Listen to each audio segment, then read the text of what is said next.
Welcome back, everyone, to another episode of the Irish Breakdown Podcast brought to you by our friends over at FanDuel. Happy Friday. Hope everybody's ready for the weekend. Week from tomorrow, folks, week 0, college football back on our TVs. 16 days from now, Notre Dame kicks off their 2026 campaign. So, a lot of exciting things going on. Going to be a really fun week of shows next week. We're wrapping up a really fun week of shows this week with a Friday free-for-all mailbag. Brian, season's right around the corner. Thank goodness.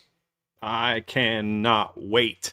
Obviously, Coach Freeman talked today as well at 1:45. Sean Stires will be there for that. If there's anything kind of earth-shattering that comes out of that, we'll let you guys know and we'll bring that up. But otherwise, it's mailbag time, Trev, because we are getting close to the point. Like next week, we're going to have no buy sell hold on Monday.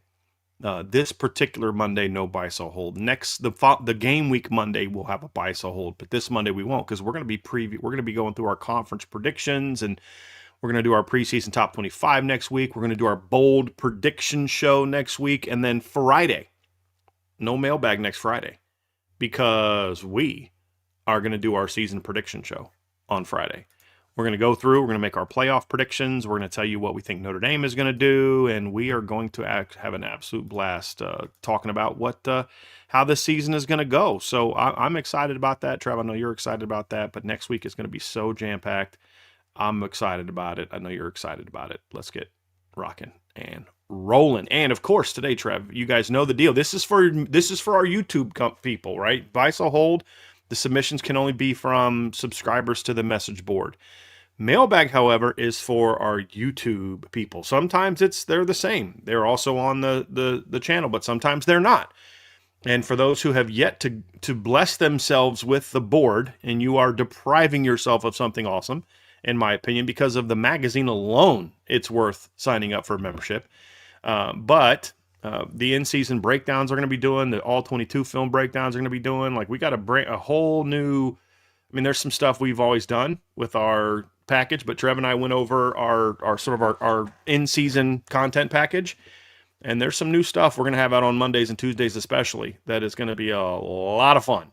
And we'll start that here very, very soon, Trev. But today, anybody can put a question in. Just put MB or a mailbag emoji, or if you want to do a super chat, we'll rush that to the top. Again, now, I mean, I'm just kind of being a little funny here, but also true. The bigger the super chat, the faster we put that bad boy to the top because it shows up longer and we see it more. So it just helps us with that regard. But I say that kind of in jest. But Trev, I'm ready to get going today, man. And Salty he gets us kicked off on the mailbag, but he also got us kicking off on the show today. So I'm going to start off. I'll let you answer this first question. I'm going to bring this up from Salty, and then you can take over the Q&A after that. But Salty asked this question, Trev, and I'm really curious to get your thoughts on this. He asks, which would you rather have to win a natty in a 16-game campaign? So basically he's saying Notre Dame doesn't get a bye, then they got to win 4 playoff games.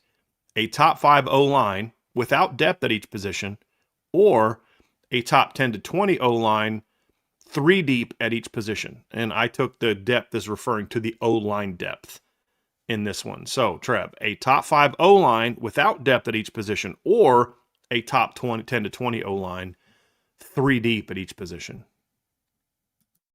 Oh, man.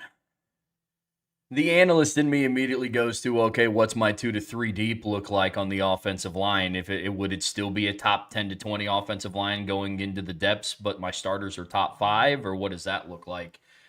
In general, I'm probably going to err on the side of a top 10 to 20 offensive line 3 deep at each position, especially with Notre Dame's offensive line, because the next season that they go without having a significant injury or a starter, not at least one of the starters not be out for an entire season is, I can't remember the last time Notre Dame had an offensive line that didn't succumb to a lot of injuries. So, in a 16-game season, I think depth is of the utmost importance.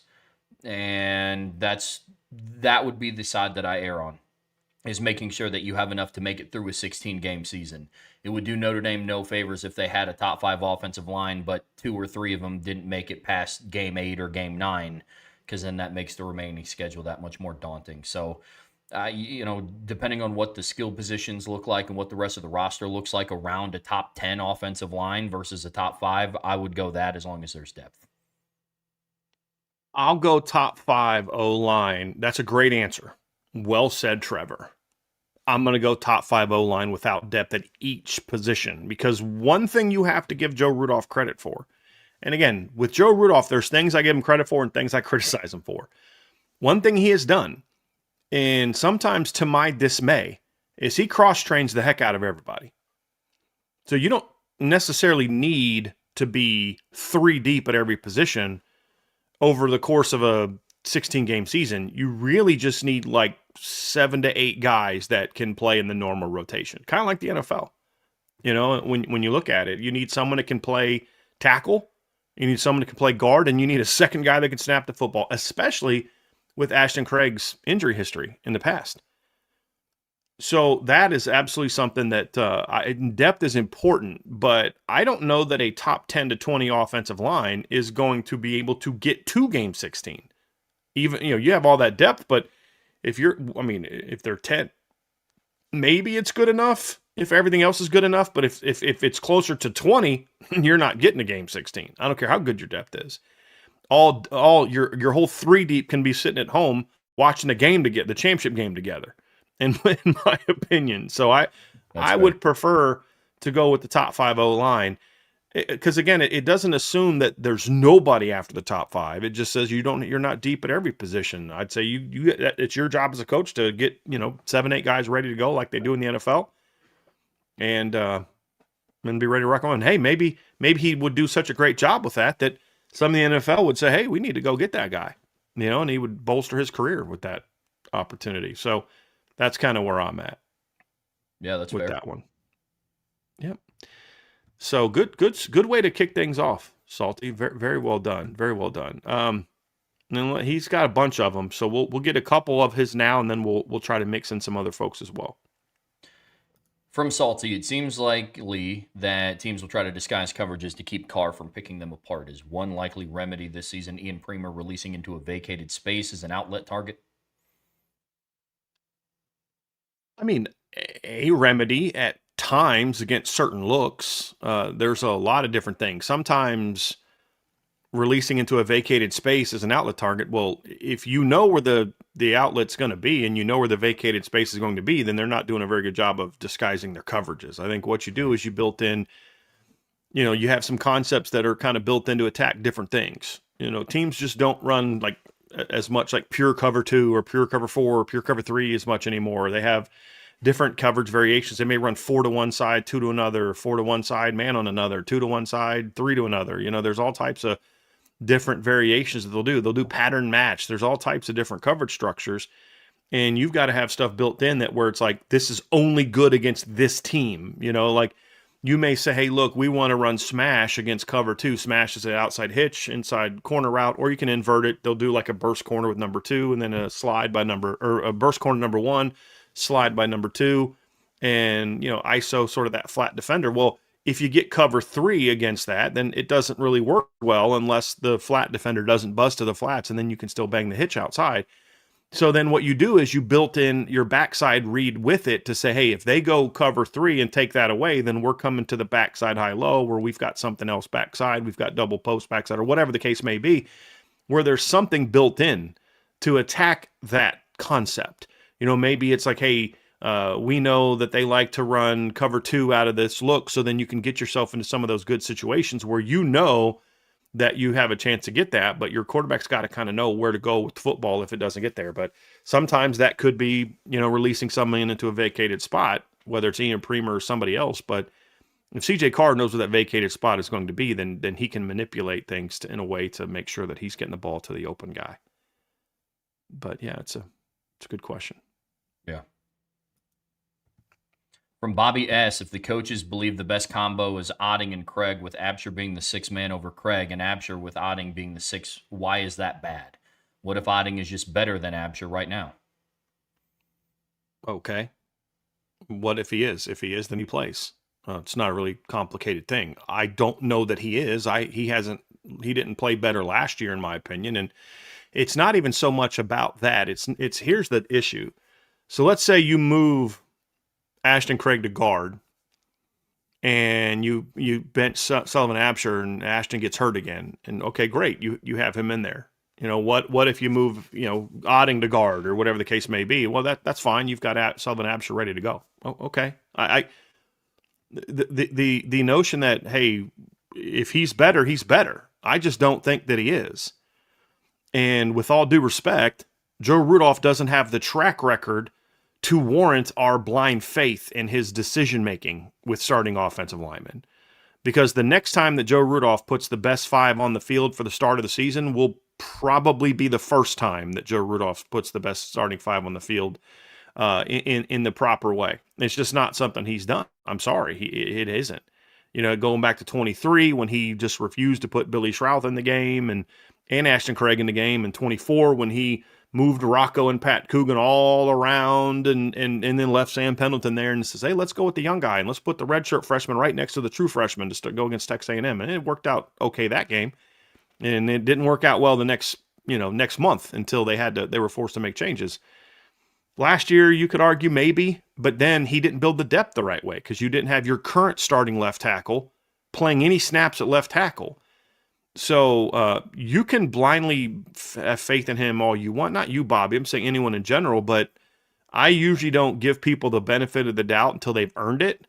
If Mike Mickens wanted to move somebody to another position, okay, I'm going to give you the benefit of the doubt to do that.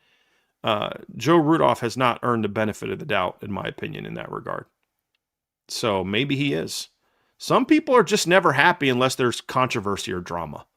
Yeah. Maybe it's that. I don't know the answer. It could simply be that Joe Otting is playing better than Sullivan Absher. It could be that.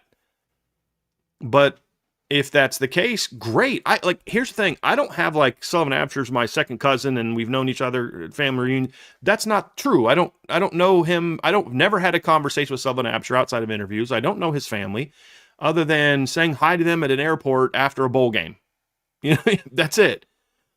My evaluation is one thing. Maybe that's changed. Maybe Joe Otting has outplayed Sullivan Absher in the spring and summer and fall camp. And if so, great. Put the best 5 on the field.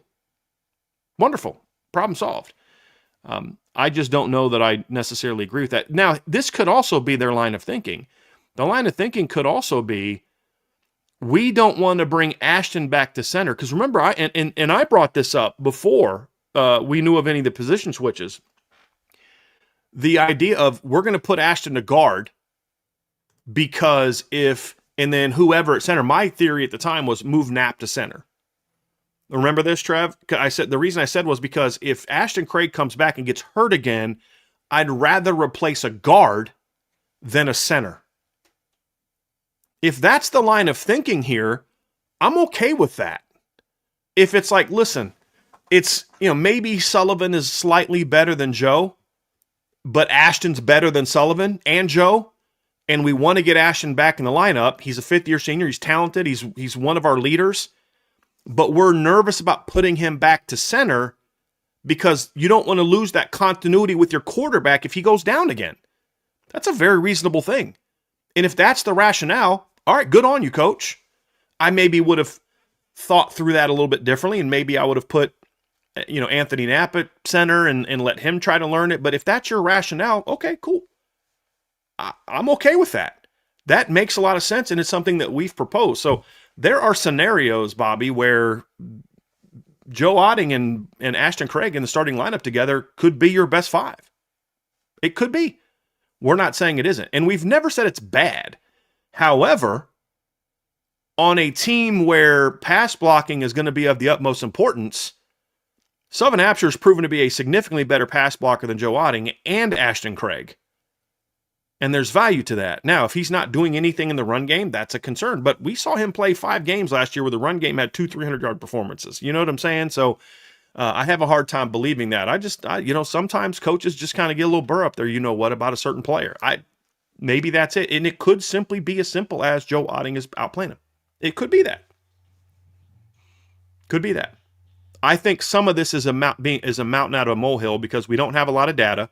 We don't get to go to practices. So when a coach says something, people take it and run with it and turn it into this big narrative that we have to talk about for weeks at a time until we actually get real stuff to talk about. And I don't blame media for that. Notre Dame could put a stop to that by letting us get more practices, but that's just kind of how the quarterback thing was last year. It's why those rumors kind of ran rampant, and we're seeing the same thing kind of happen this year. This guy's not playing well. That guy's not playing well. This from who are you hearing this from?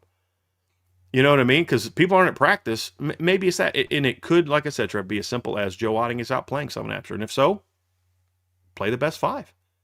If Matty Augustine was out playing Gerby Lambert, put him in the game. You know, when he was hurt. If Styles Prescott's out playing Will Black, put him at left tackle. Like, I don't care. I want the best 5 on the field. And if Joe Rudolph and the coaching staff truly believe that it's Joe Otting and Ashton Craig, okay, let's roll. I'm simply saying that I would need to see it play well because I don't trust Joe Rudolph to always make the best decisions when it comes to his starting 5. He just always seems like someone who's like always trying to tinker instead of just saying, we got a good thing going here. Let's roll with it. So it's more about the track record. If Harry Heastand was the O-line coach right now and we were hearing the same rumors, I would give him much more benefit of the doubt that that's probably what we're saying. Sure. Because if Bob Bostad was doing it, you know, and with the current coach, he hasn't earned that. Now, hopefully by the end of this year, he will have earned that. And we'll be having the conversation. Hey, look, you know what? I had some doubts about this last year, but man, he started this duo, and I didn't like it in game 1, but boy, it didn't take very long for me to realize he was right. And if he does that, I'll say that. And I hope he's right. That's my 2 cents. Here's where I'm at with this one, Bobby. And I hate to answer your question with a question. And this isn't directed at you because I've gotten this question quite a bit. I've gotten it on social media. We've answered it on the boards. I have friends hitting me up and asking me about it. Here's my counter. What if Sullivan Absher is just as good as I think he's going to be? There's all of this, what if Matty Augustine beats him out? And then what if Charles Jagusah comes back healthy? And now it's what if Joe Otting is better? It's like, or what if Sullivan Absher is just a good football player? I don't think that's a bad thing either. For me personally, Brian, I agree with everything that you're talking about with this rotation. This is just my take. Obviously, this doesn't come from intel. This is just how I view the situation. I don't like the idea of starting Ashton Craig and Joe Otting at the same time because I don't love the idea of depleting your center depth chart. Cam Herron looks more comfortable at guard than he does at center. You are now getting Sullivan Garvin more reps at guard with the injury to Matty Augustine. So you start both of your centers with in-game starting experience. What happens if one of them goes down? I mean, Ashton Craig is seemingly going to be the starting center this year, and he has yet to play more than 6 games in a regular season. In Notre Dame, we're talking about them playing 14, 15, 16 games this year. I mean, so we're adding, at the peak of his regular season career, adding 10 games onto his schedule. And so that's where my concern comes in if you start Joe. And, you know, I understand the counter of, well, then you would just move Joe Otting back to center, and then you put Sullivan Absher back in. It's like, but then why not just start Sullivan Absher? Maybe he's just that good. Or maybe Joe Otting is better. Maybe they do it to where Joe Otting starts at center to start the year to ease Ashton Craig into it, given the outlook of their schedule. Which is what I think they would do, is I think they would leave Joe at center and put Ashton to guard, is what I think that they'll do, which would make more sense, in my opinion. Yeah, absolutely. But I always counter with that question. There's always these players that people will latch onto. Not just specifically you, Bobby. You're just the one that asked the question, got me sparked thinking about this. There's players like Sullivan Absher and Christian Gray, and that are just, well, what if so-and-so beats him out? It's like, then they beat him out. Sure. But that shouldn't be our hope. My hope of moving Christian Gray to nickel wasn't to just give DJ McKinney or Jaden Sanders a path to start, and then hopefully Dallas Golden elevates, and then we get to bench Christian Gray. Right. Like there's always those. If that's how it plays out, that's how it plays out. Right. 100%. If that's the way that the popcorn pops, then it's the way that it happens. But it shouldn't be something. I've never heard that before. That is awesome. If that's the way the popcorn pops. That's the way the popcorn pops. As long as it doesn't burn, I'm good, baby. Exactly. That's where I'm at with this one, Bobby. It's a reasonable question. I get where you're coming from. It's a very fair question with all the conversation about it, Trev. It's a very fair question. And I promise you, Bobby's not the only one thinking that. Promise you that. No, it's a very good question. Yeah. Speaking of questions. From Adam Garcia. What is the biggest question you have about this team and the piece of confidence about this team winning a title? Biggest question that I have about this team. Well, I mean, it's perfect timing. It's will the offensive line play at the level we think it's capable of? And I don't care who the starting 5 is, but the reality is you've got an opportunity with the talent you have on this roster to have an elite offensive line. And if you can't get an elite offensive line from this group, then that's a problem. Will they play to the level they need to? That's my biggest question. I mean, other than that, it's just because I don't want to have injuries being my biggest question. That's the caveat. I'd say, will the offensive line? We talked about this the other day, Trev. There's a difference between playing championship caliber and being a championship driver. Meaning, one is you're playing well enough that if other things go well, you can win with that. And that was my whole point. I said I don't know if it's on with you or with I was talking ball guys, but are the receivers the reason that Notre Dame didn't win the title in 2024? Nope. Receivers kind of balled out in the playoffs. You know what I mean? Like they didn't play well in the trenches on offense. For in the championship game, and they didn't play well in the trenches on offense in the first half of the Penn State game, and they didn't play well in the trenches on defense in the first half of the Penn State game. They didn't play well in the trenches in the Ohio State game on defense either. That was the reason they lost to Ohio State and struggled against Penn State, not the receivers.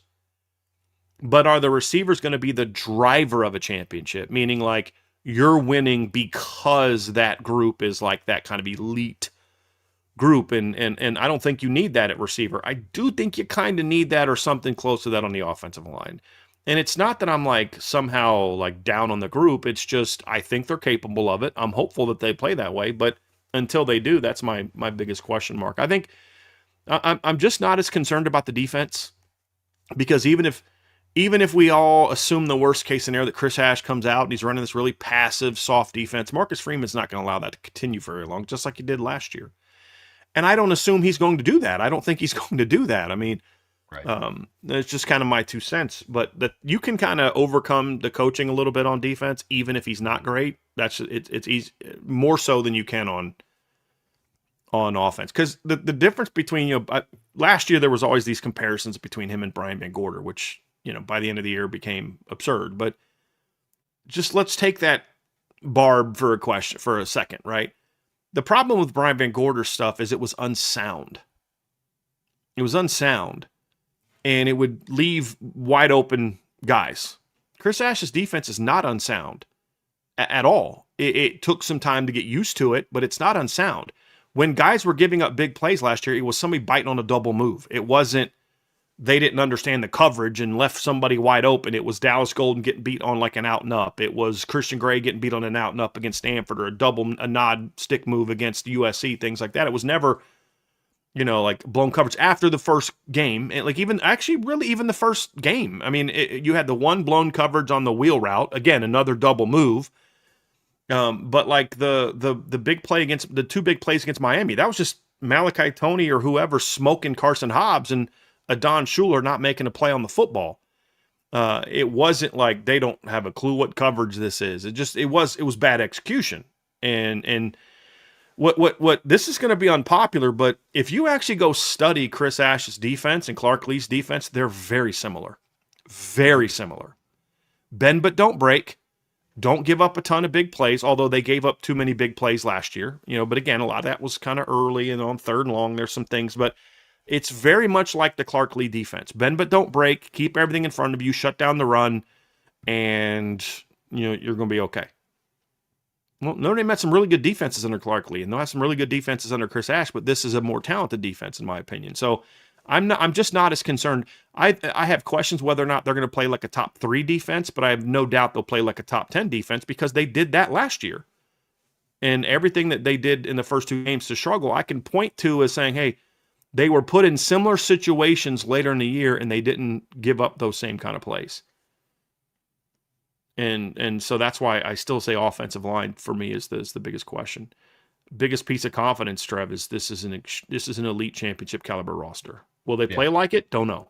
But talent-wise, they've got all the tools, lines, skill, quarterback, all of it. Kicker, punter. Yeah. All the skill is there. It's just, can you put it together? That's it. Yeah, we share the piece of confidence. It's the roster, it's the continuity at the coaching level. We've talked about it a lot.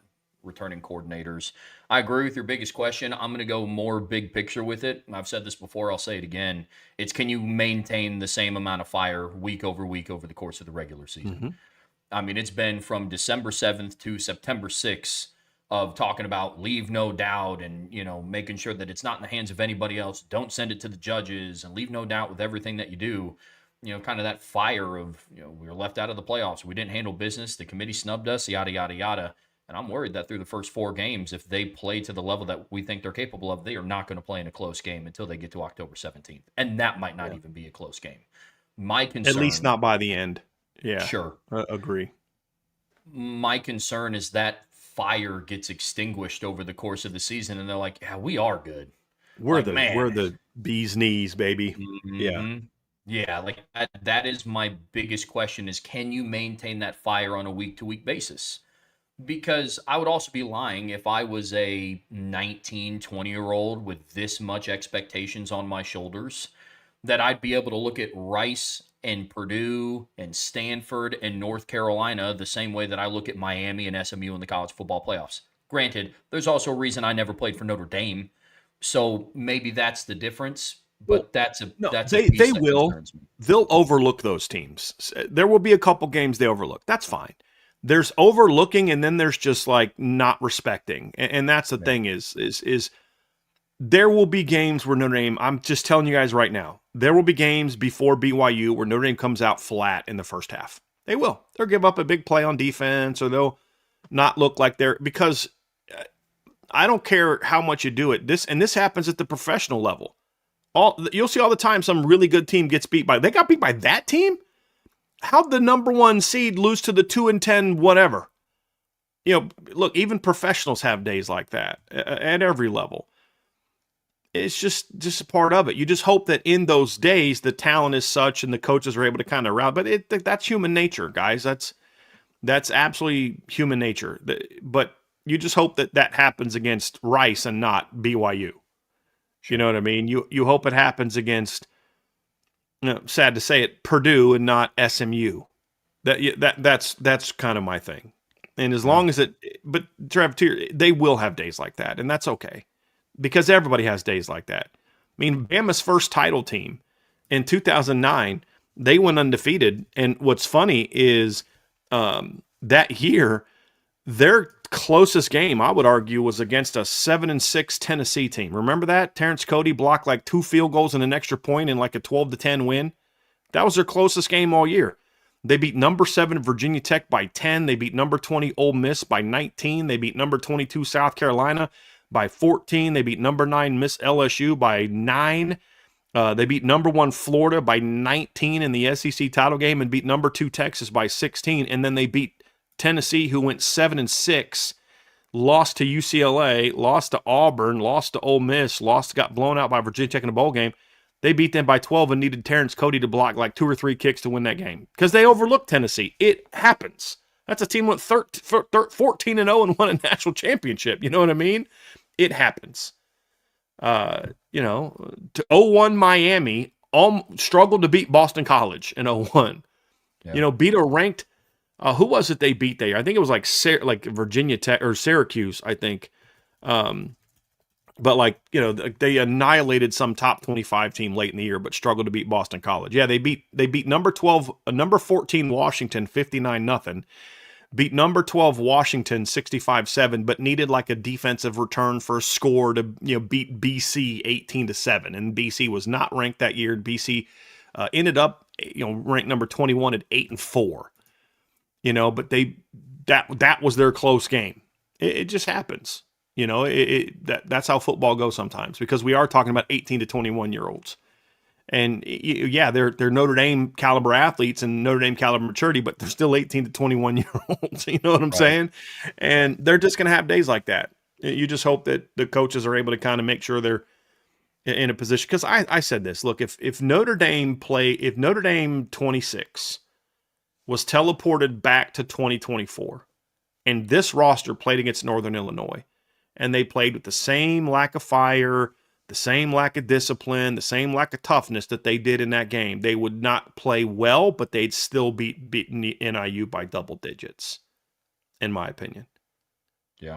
This is just a way more talented team. Archer just mentioned in 2024, we've talked about this before, Ohio State barely beat a bad Nebraska team.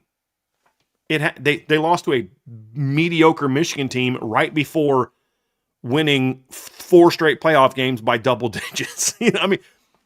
Pitt Clemson in 2016 wins the title, loses one game that year, and it was a November game to 8-5 Pitt. It happens. It happens. You just hope that it doesn't happen against a team capable of beating them. Right. That, you know what I mean? That's what I wanted to get down to. There was a question down here, Trev, that I wanted to bring up real fast before we go to a super chat from Andrew Burke. And it's Mace AK asks, good to see you, Mace. He says, is Sullivan Garvin playing well at center the reason we are having this conversation? No, not really, because they've actually been moving Sullivan Garvin around, I believe. My understanding is he's playing some guard as well because they've had some injuries in the two deep. I really think it comes. Here's why I think that we're having this decision. One is it's as simple as Joe Otting's playing really well. Yeah. I mean, that's part of it too. It's not like Joe Otting is struggling, but Joe Rudolph just hates Sullivan Absher. So he's going to do whatever possible to get him out of the lineup. I don't think that's the case. I think it really comes down to, you're going to play Ashton Craig when he comes back.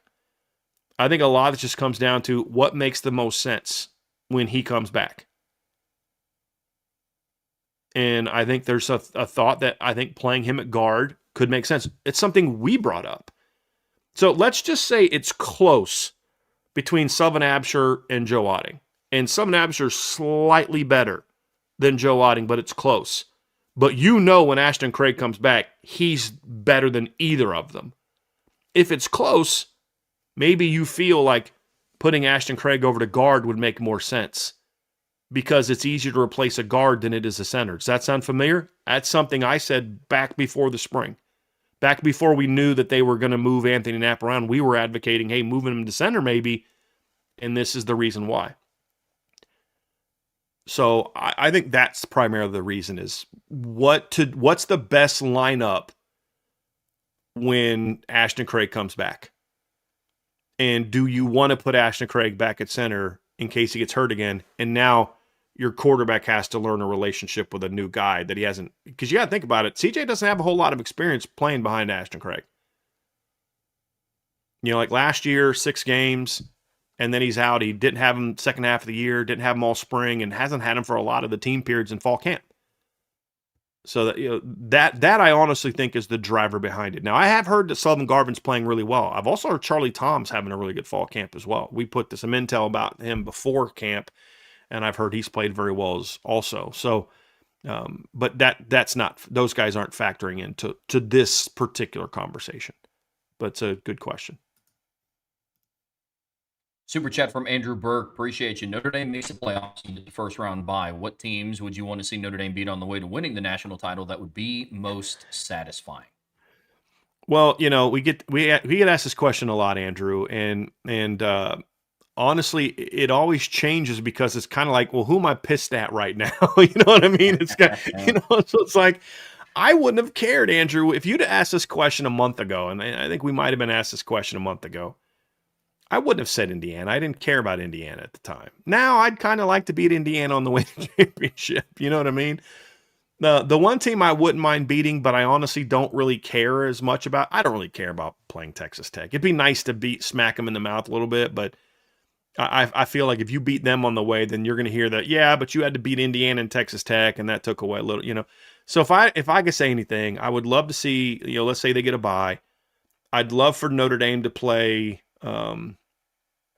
Let's say Indiana's the 5 seed, or the 6 seed. Notre Dame's the 3 or the 4, and they get Indiana in the quarters.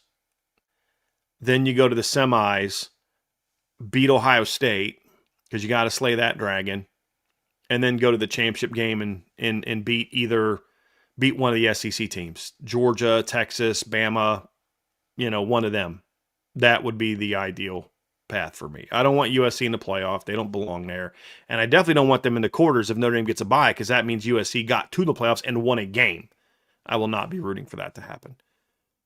So, but if it happens, great. Then Notre Dame can end their season and say, you guys could have knocked us out in the regular season, just like I said the other day. You could have knocked us out in the regular season, but instead you chose to catch this beat down in the postseason. So instead of trying to play us at your place, that would be my path. Indiana, Ohio State, Georgia, Texas, Alabama. One of those teams in the title game. We see that very similarly. Look, at the end of the day, and I always insert this caveat, if Notre Dame wins the title like they're projected to do on FanDuel right now, I really don't care who they beat. And I'll address the annoying fans of you didn't have to play us or you had a cakewalk of a schedule the month after I get done celebrating throughout the entire month of January and February. Having said that, Indiana at some point would be great. Getting Indiana in the quarters, especially with the recent events. Ohio State, in my opinion, has to be one of the teams, whether that's the quarters, semis, or national title. And then whoever the perceived best or second best team, because that could be Notre Dame, whoever the perceived best or second best team is in the playoff field, I hope that's who they get in the title. Whether that's Miami, whether that's Texas, Georgia, Ohio State, whoever it is, I hope that that's who they beat in the title game. So that's where I'm at. Super chat from Tyler Evans, buy, sell, hold. Who deserves their team back more, the Montreal Expos, the Seattle Supersonics, or the San Diego Chargers? None of the above. Look, they didn't do what they needed to do, in my opinion. So to sell all of them to keep their teams. Part of the reason the Chargers aren't sending anymore is apathy towards the NFL in the city. But in order to also honor so I wanted to say that, but or honor your question, I would buy the Montreal Expos because I think there were some. Have you seen that documentary? I think it was on Netflix about the Expos. It's very well done. I do wonder if Montreal would be a better partner now than maybe they were then, or maybe it's worse. I mean, dynamics are different, politics are different, city, circumstances. There's a lot of things that are different now than there were then. I would like to see that. Seattle can. I'm selling that. I would hold San Diego Chargers just because there is some history there, and as a Broncos fan, they were a rival of the Broncos growing up. So, I would hold them. I'd buy Montreal, and I still say Montreal got absolutely screwed. They would have had a shot to win the '94 World Series if not for the stupid strike or the lockout, where the Major League Baseball canceled the World Series. They had. I don't think Randy Johnson was on that staff, but they had Pedro Martinez was on that staff. Randy Johnson might have been on it. I don't think that he was. I for some reason I keep thinking him, but that I don't think that was it. But you look at their lineup that year, Trev. They had Moises Alou, Larry Walker, Will Cordero, Marquise Grissom was on that team. Cliff Floyd was on that team. From a hitting standpoint, their starting lineup that year, they had Ken Hill, who back in the day was a beast. They had Pedro Martinez, who was really good. Jeff Facero was a really good player. Jeff Shaw coming out of the pen. I think that was a really, really good team. Really good team. John Wetland was their closer. That was a really good team. And I believe they were in first place. Let me go actually look. 1994 MLB standings. I believe the Expos had the best record in the National League at the time of them canceling the season. Yeah, they were 74-40 that year, Trev. The next closest was the Reds in the National League. The Reds were the next closest at 66-40. They were 8 games up. The only other team that had 70 wins that year was the Yankees, and the Yankees played 3 more games. The Expos that year were 42-20 on the road. So, yeah, that was a pretty good year. But here's also part of the problem. If you look at, let me see, you look at attendance that year, the Expos were bottom third in Major League Baseball in attendance. So that's, that played a role in why they were where they were. But that team was amazing. Amazing. This one's tough. The only team that I vividly remember is the San Diego Chargers. I didn't love their move to LA because LA is just a city that doesn't care about football. They don't at the collegiate Neither level. does San Diego, but level. Yeah. But LA was willing to give them a stadium. That's it. Yeah. So that's really the only, I guess, the only substance I can provide to that conversation. Yeah, the Expos, you were 7 when the Expos moved to Washington, D.C. and became the Nationals.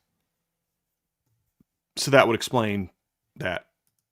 Yeah, when did the Seattle Supersonics move? But you're not really a big NBA guy, right? Not too much, no. I was more when I was growing up, but yeah. And they you were 11 when they left Seattle, so I get why you wouldn't remember those as much because, yeah, it makes sense. Makes sense. Super chat from John Stone. Appreciate you, John. Is Frank Leahy the most underrated coach in college football history? Seems like he's never put on the same level as guys like Rockney, Bear, or Woody. I would agree with that. I think there's a lot of merit to that. And we did this thing the other day. So I voted in Sporting News had their top 20 teams, and it was super like recency bias in it. And like top Indiana last year was in the top 10, I believe, and like it was just, a lot of recency bias. They didn't have, I think, like 1944 Miami or Army was way low. The only Notre Dame team they had was 1988. I voted for the 1988 team, but I had them as, I think, the second best Notre Dame team of all time. I can't remember if I think I put 47 on there, maybe it's 49. But how can you, look, if you're really being honest about it, how can you look at a team that for a 4-year period did not lose a game, and won 3 national titles? How can you look at that program and say one of those teams doesn't belong in the top 20 of all time teams? It just like I said, there's a lot of recency bias in there. But yeah, I mean, Frank Leahy, and here's the thing: Frank Leahy won a national title in 4 out of his 5 seasons coaching. And why did he stop coaching? He stopped coaching during World War II and took some time off because of World War II. I believe he kind of had a role. Like he didn't just like go hang out on the farm during that time. I believe I'm looking it up, but I believe that it was during the war that he took some time off. So it was very interesting. So I'd have to go back and look at that again. But yeah, he doesn't get nearly enough credit. So let me see. He entered the Navy in 1944 and was discharged as a lieutenant. He returned to Notre Dame for the 46 season. So yeah, he was part of the war effort. That's why he didn't coach those 2 years. So they won a title in 43. And then he's gone 44 and 45. Comes back in 46, and Notre Dame goes 8-0-1, wins the title, 9-0 and wins the title. They go 9-0-1 in 1948, don't win the national championship. They finish number 2, and then in 1949 they go 10-0. And the first years when they played that historic game against Army, the 0-0 tie in New York, that was Yankee Stadium. That was then. That was that 1946 season. So yeah, that was a historic team. In 1947, they beat number 9 Army 27-7 to beat number 3 USC at the end of the year in LA 38-7. So like I think that's the team that I had. In that year, they gave up 6 points, 7, 13, 20, 39. They gave up 52 points all year in 9 games. 19 of them was at Northwestern. So they had some great teams. And I think Rockney gets a lot of credit in more than Coach Leahy because, number one, Rockney's career was cut short. Like Notre Dame was really cooking when Knute Rockne passed away. They had just won the national title. They were coming off a national championship season. And I think the circumstances of his death kind of plays into the mystique of Knute Rockne as well, kind of like Richie Valens.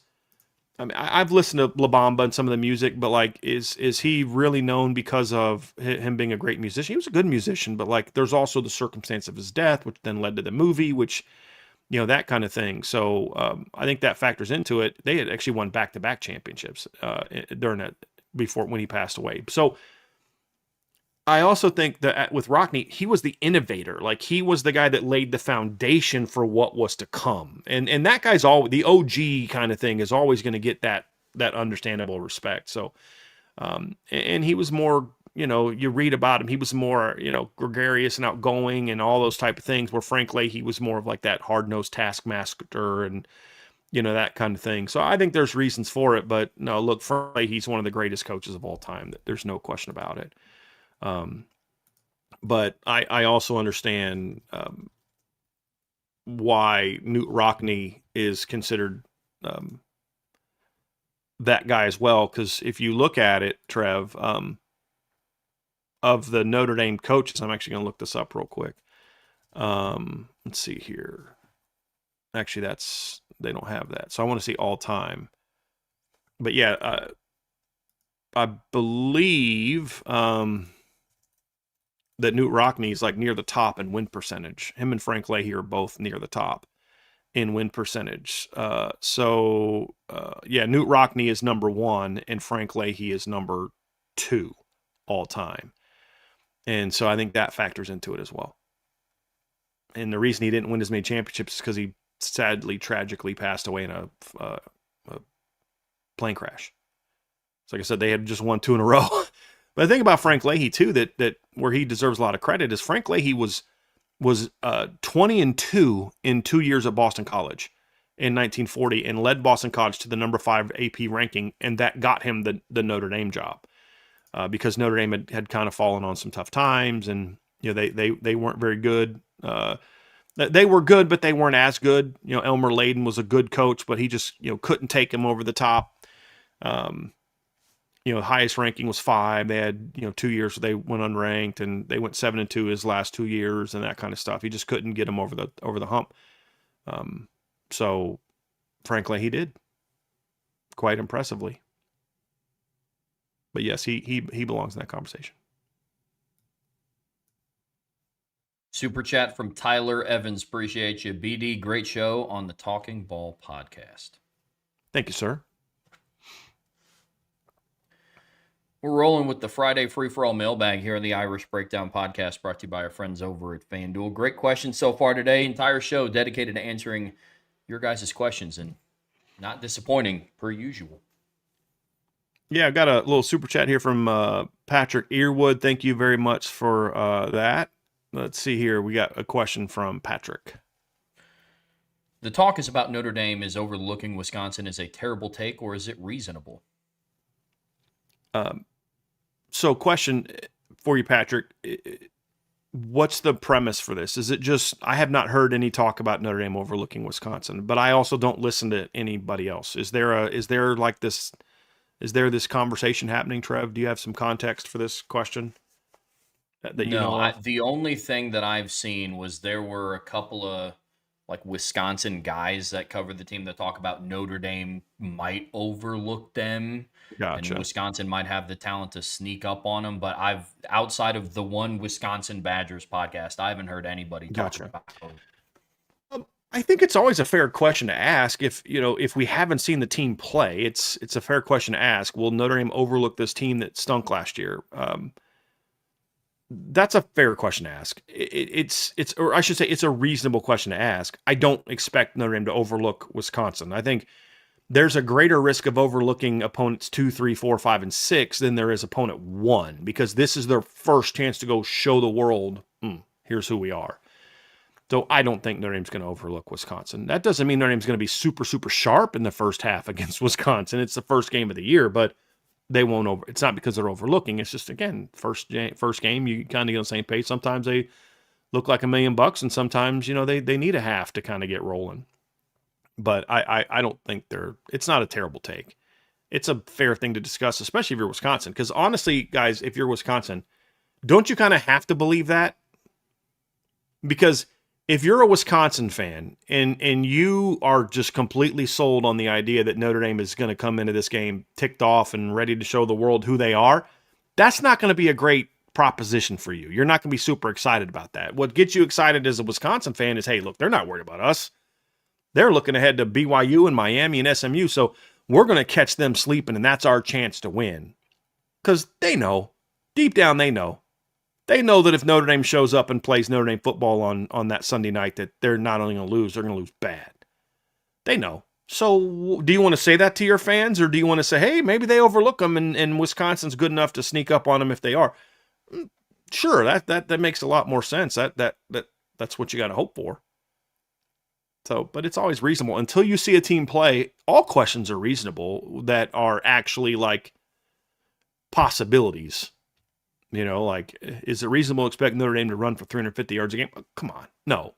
But you know what I'm saying. Anything realistic is reasonable. And I think it's realistic to think that Notre Dame might overlook Wisconsin. I don't think they will, but it's reasonable to ask that question. Yeah, I think that's fair. I'm kind of in between. I don't think it's a terrible take, but I would be astonished if they did. Like you might be overlooking the team, but then I always ask myself, it's like, what would you be overlooking?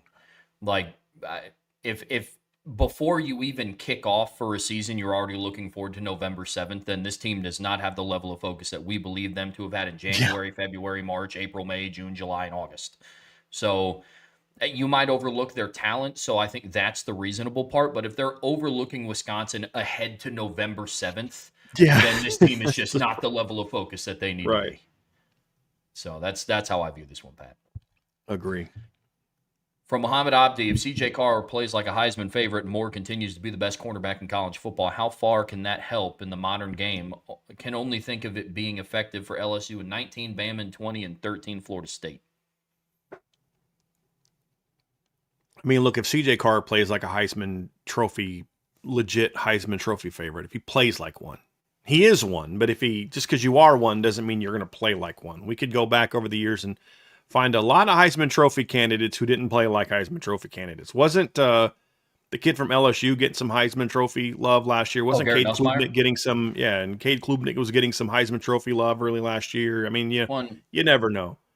yeah, I think on FanDuel in 2023, Carson Beck was one of the favorites to win the Heisman in Yeah, 23 for Georgia. So yeah, yeah. I don't put a lot into that. So that's kind of or was it 23 or 24 no, that he that's was 23. 23 even before he was a starter? That's wild. Um, yeah, that makes sense. That tracks SEC bias and all that stuff. And they just come off back-to-back titles. If Leonard Moore is the best cornerback in college football and CJ Carr plays like a Heisman favorite, the only way CJ Carr plays like a Heisman favorite is if other things are also doing their part. O-line's doing their part, receivers are doing their part, that kind of thing. Notre Dame will be really, really good. I would encourage fans to just, we're here now. Stop with the comparisons, Muhammad. That would be kind of my big thing. It's fine to have that conversation. I'm not saying that you're wrong. I'm just saying Notre Dame right now is 0-0. And I don't know that I really care that they play like 2019 LSU or 2020 Bama or 2013 FSU. As I say again, they just need to be the best team in 2026. Indiana last year could not compete with any of those teams. None of them. But they didn't have to because 19 LSU, 20 Bama, and 13 FSU weren't in college football last year. They were the best team last year. So let's let them play a few games before we get into that conversation. And then if they start the season off 4-0, blowing people out, I would still say let's pump the brakes. Let's wait till October 17th to truly have that conversation because they were blowing people out early in 2023 as well, and that was overall a disappointing season. So let's evaluate this team for what it is and be excited about what we see, and let's wait till we get to the postseason before we start thinking about, or at least November 8th, the day after Miami, before we start having too many of those conversations. And then what I'll say on November 8th is, let's not forget 1993, folks. You know what I mean? So there's because as this was brought up to me in the Always Talking Ball podcast, you know who they play the week after? There's a potential number 1 versus number 2 game on November 7th. There's actually 2 potential number 1 versus number 2 games on, meaning there's a couple games where those 2 teams could be 1 or 2. Ohio State, Oregon could be 1 or 2. Notre Dame, Miami might be 1 and 2. Notre Dame's played in that game before, and the week after they played BC at home and got beat. So like this year they played BC at home afterwards. So there's a lot of those things. I just think this kind of conversation is better to have after the season, not before. Agreed. From J. Melvin, Brian, can you rank the 6 teams in order that you would be most worried about Notre Dame facing in the playoffs and give reasons why or why not you'd be worried about them? 6 teams in question are Oregon, Texas, Miami, Ohio State, Indiana, and Georgia. J. Melvin, I would encourage you to change the wording, because if you're going to ask me who I'm worried about, the answer is no one. That's just not how I look at it. So I'll do my best to kind of change it, but in the future, just it really comes out about who matches up against Notre Dame the best. What teams could potentially present some matchups where they could cause Notre Dame to maybe not play their best football and go win. I would certainly put Oregon in that conversation. I think Oregon is good enough in the trenches on defense and has good enough skill on both sides of the ball to, play Notre Dame in a sort of a Miami 2025 similar format. I would say the same thing about Miami. I mean, Miami proved last year that they can go toe-to-toe with Notre Dame and win the football game, and we think they're going to be a really good team again this year. Ohio State, same boat. Indiana, I don't think is as good of does not match up as well against Notre Dame this year as they did last year. If Notre Dame doesn't play well, Indiana can beat them. Do I think Indiana would no, because I think that Indiana is built a lot like Notre Dame, but Notre Dame has more talent, which is exactly why Indiana struggled against Notre Dame in 2024 as well. The difference last year is they had a quarterback that wasn't going to make some of the mistakes that Curtis Rourke made in that game. This year, they don't necessarily have that. Now, he may make more plays than Fernando Mendoza at times, but he's also going to make some of those mistakes. That's just his game. So I don't think they match up well. And I don't think Georgia matches up great against Notre Dame either. For the reasons we talked about yesterday. Georgia's built a lot like Notre Dame, but they're just not as good in the trenches as Notre Dame. And I think Notre Dame's the more athletic team. That was true in 2024, and it's still true now, in my opinion. Now, Georgia, I think, has closed the gap a little bit. Their secondary is more athletic than it was in 2024. But overall, I still think Notre Dame's the more athletic team.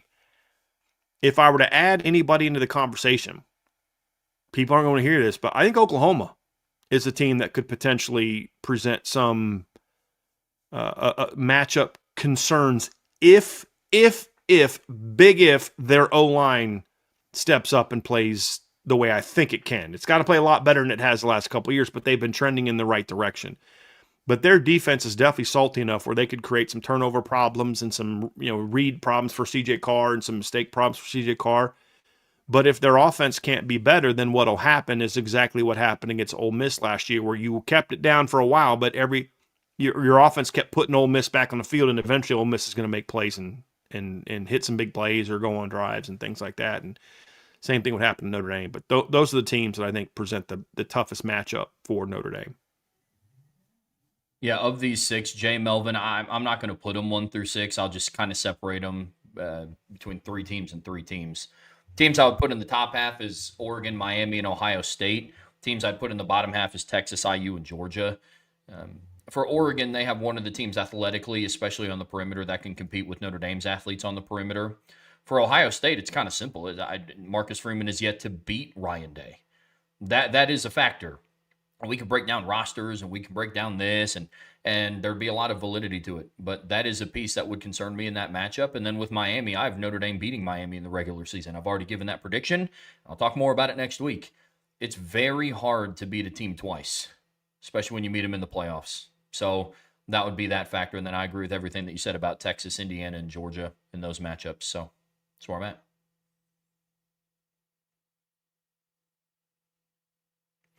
Super chat from Cradle Catholicism. Appreciate the super chat. I would love an in-depth show or shows explaining fully what you think the pros and cons would be for Notre Dame joining each of the Power 4 conferences. I don't know that I'll do that show anytime soon. Maybe with the season coming around, I think that might be more of an off-season next year show. Cradle Catholicism. I don't have a problem doing this show, Trev, but this would have been like a May, June, or July show, not a week before the season starts show. So timing wise, but I mean, that would be an interesting conversation. Let's just say in the offseason, we grant the premise that Notre Dame has to join a conference. Who and why? And have that conversation. But and then in what regard? Is it joining as a full member, or is it joining as a partial member? So there are certain conferences that I would rather. Big Ten is my 4th option for joining a conference if it's full time, for the reasons that I've broken down extensively on this show.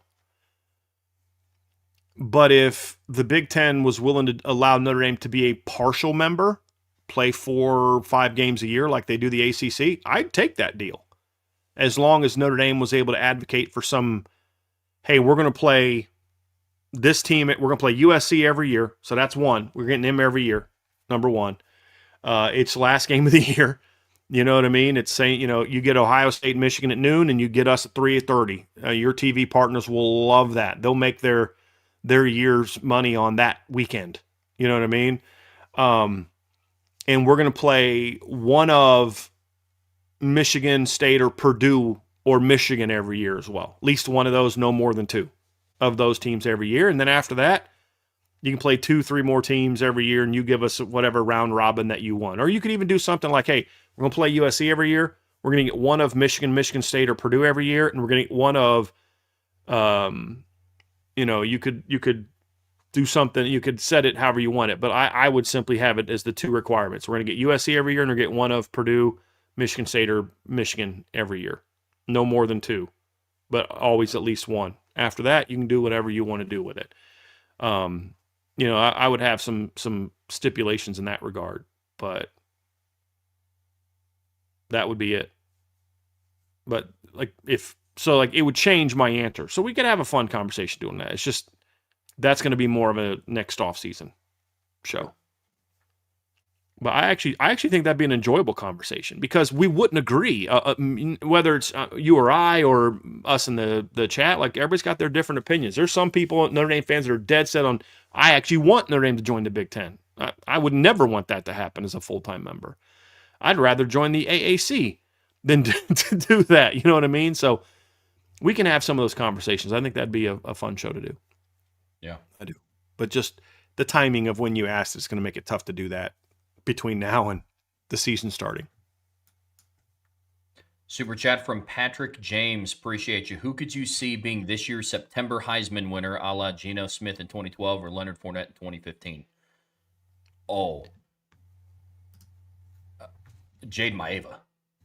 They play next to nobody. He's already garnering the attention of the dark horse for this, and USC is going to be this team. I mean, he's going to go out and throw for 300 to 400 yards in each of their first 4 games, and people are going to be talking about him. And then they face, they face Oregon, I think, on September 26th, and then that's going to get quieted real quickly. But I could see him being the September Heisman winner. USC schedule this year reminds me a lot of what Notre Dame faced in 2023. Whole lot of nothing to start the season. And then they have a really, really, really big matchup at the end of September. Then that's kind of when the bulk of their schedule kind of takes form. So my money's on Jade Maeva. That's a good one. I think CJ Carr's also could be part of that. I think CJ's going to put up some big numbers in September as well. But yeah, I love the Jade Maeva pick. That's as good as you are going to get. I nailed it. And actually, business-wise, for like ESPN and the especially the NBC, CBS, Fox, like the people that have the SEC or the Big Ten, it makes sense to use if he is playing well, take advantage. Sure. Because if he doesn't play well when the schedule gets tougher, at least you got your money's worth out of talking about him in September. Yeah, it's smart from an entertainment standpoint. It makes sense to do that. Super chat from Fred Lundeen. Appreciate you. As far as kick and punt returners, we always talk about Rocket, Zibby, Tim Brown, Jadarian Price, etc.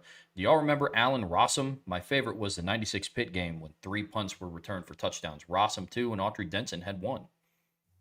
That was a little before Trevor's time, but yeah, I've definitely talked about Allen Rossum, Trev. You've heard me talk about Allen Rossum before. He was a very, very dynamic punt returner at Notre Dame. I definitely remember some. He was a very small guy, but he was a very dynamic athlete. I believe also that prior to I'm going to look this up real quick, but I believe prior to Benjamin Morrison going in round 2, he was the most recent high draft pick at cornerback. He was the last time I believe that Notre Dame had somebody before picked for 3rd round, but he had 3 punt returns, 3 kick returns during his career at Notre Dame. He was very dynamic in his career. Very special player. I'm looking up real quick to see when he was. Yeah, he was 3rd round draft pick, so it wasn't him. But I was having this conversation with somebody the other day at Notre Dame about just how long it's been since Notre Dame's had a 1st round draft pick at corner. 1993 with Tom Carter. Last time Notre Dame had a 1st round draft pick at corner. Wow, it's a long time, very long time. But yeah, Allen Rossum was outstanding. He was really, really good. I forgot about Autry Denson having the punt return touchdown. I completely forgot about that. Good call. Good pull, Fred. That's really good. From Irish Guy 99, do you think missing out on Nick Marsh might cost this team a championship? No. Nick Marsh is a really good player. I'd have been happy with Nick Marsh. To me, there's no reason Micah Gilbert can't produce like Nick Marsh did. None. He's just got to step up and do it. He's a good player. I'm fine with Notre Dame not getting him. I'll just leave it at that. So, no, I don't think it'll cost him a championship. Agreed.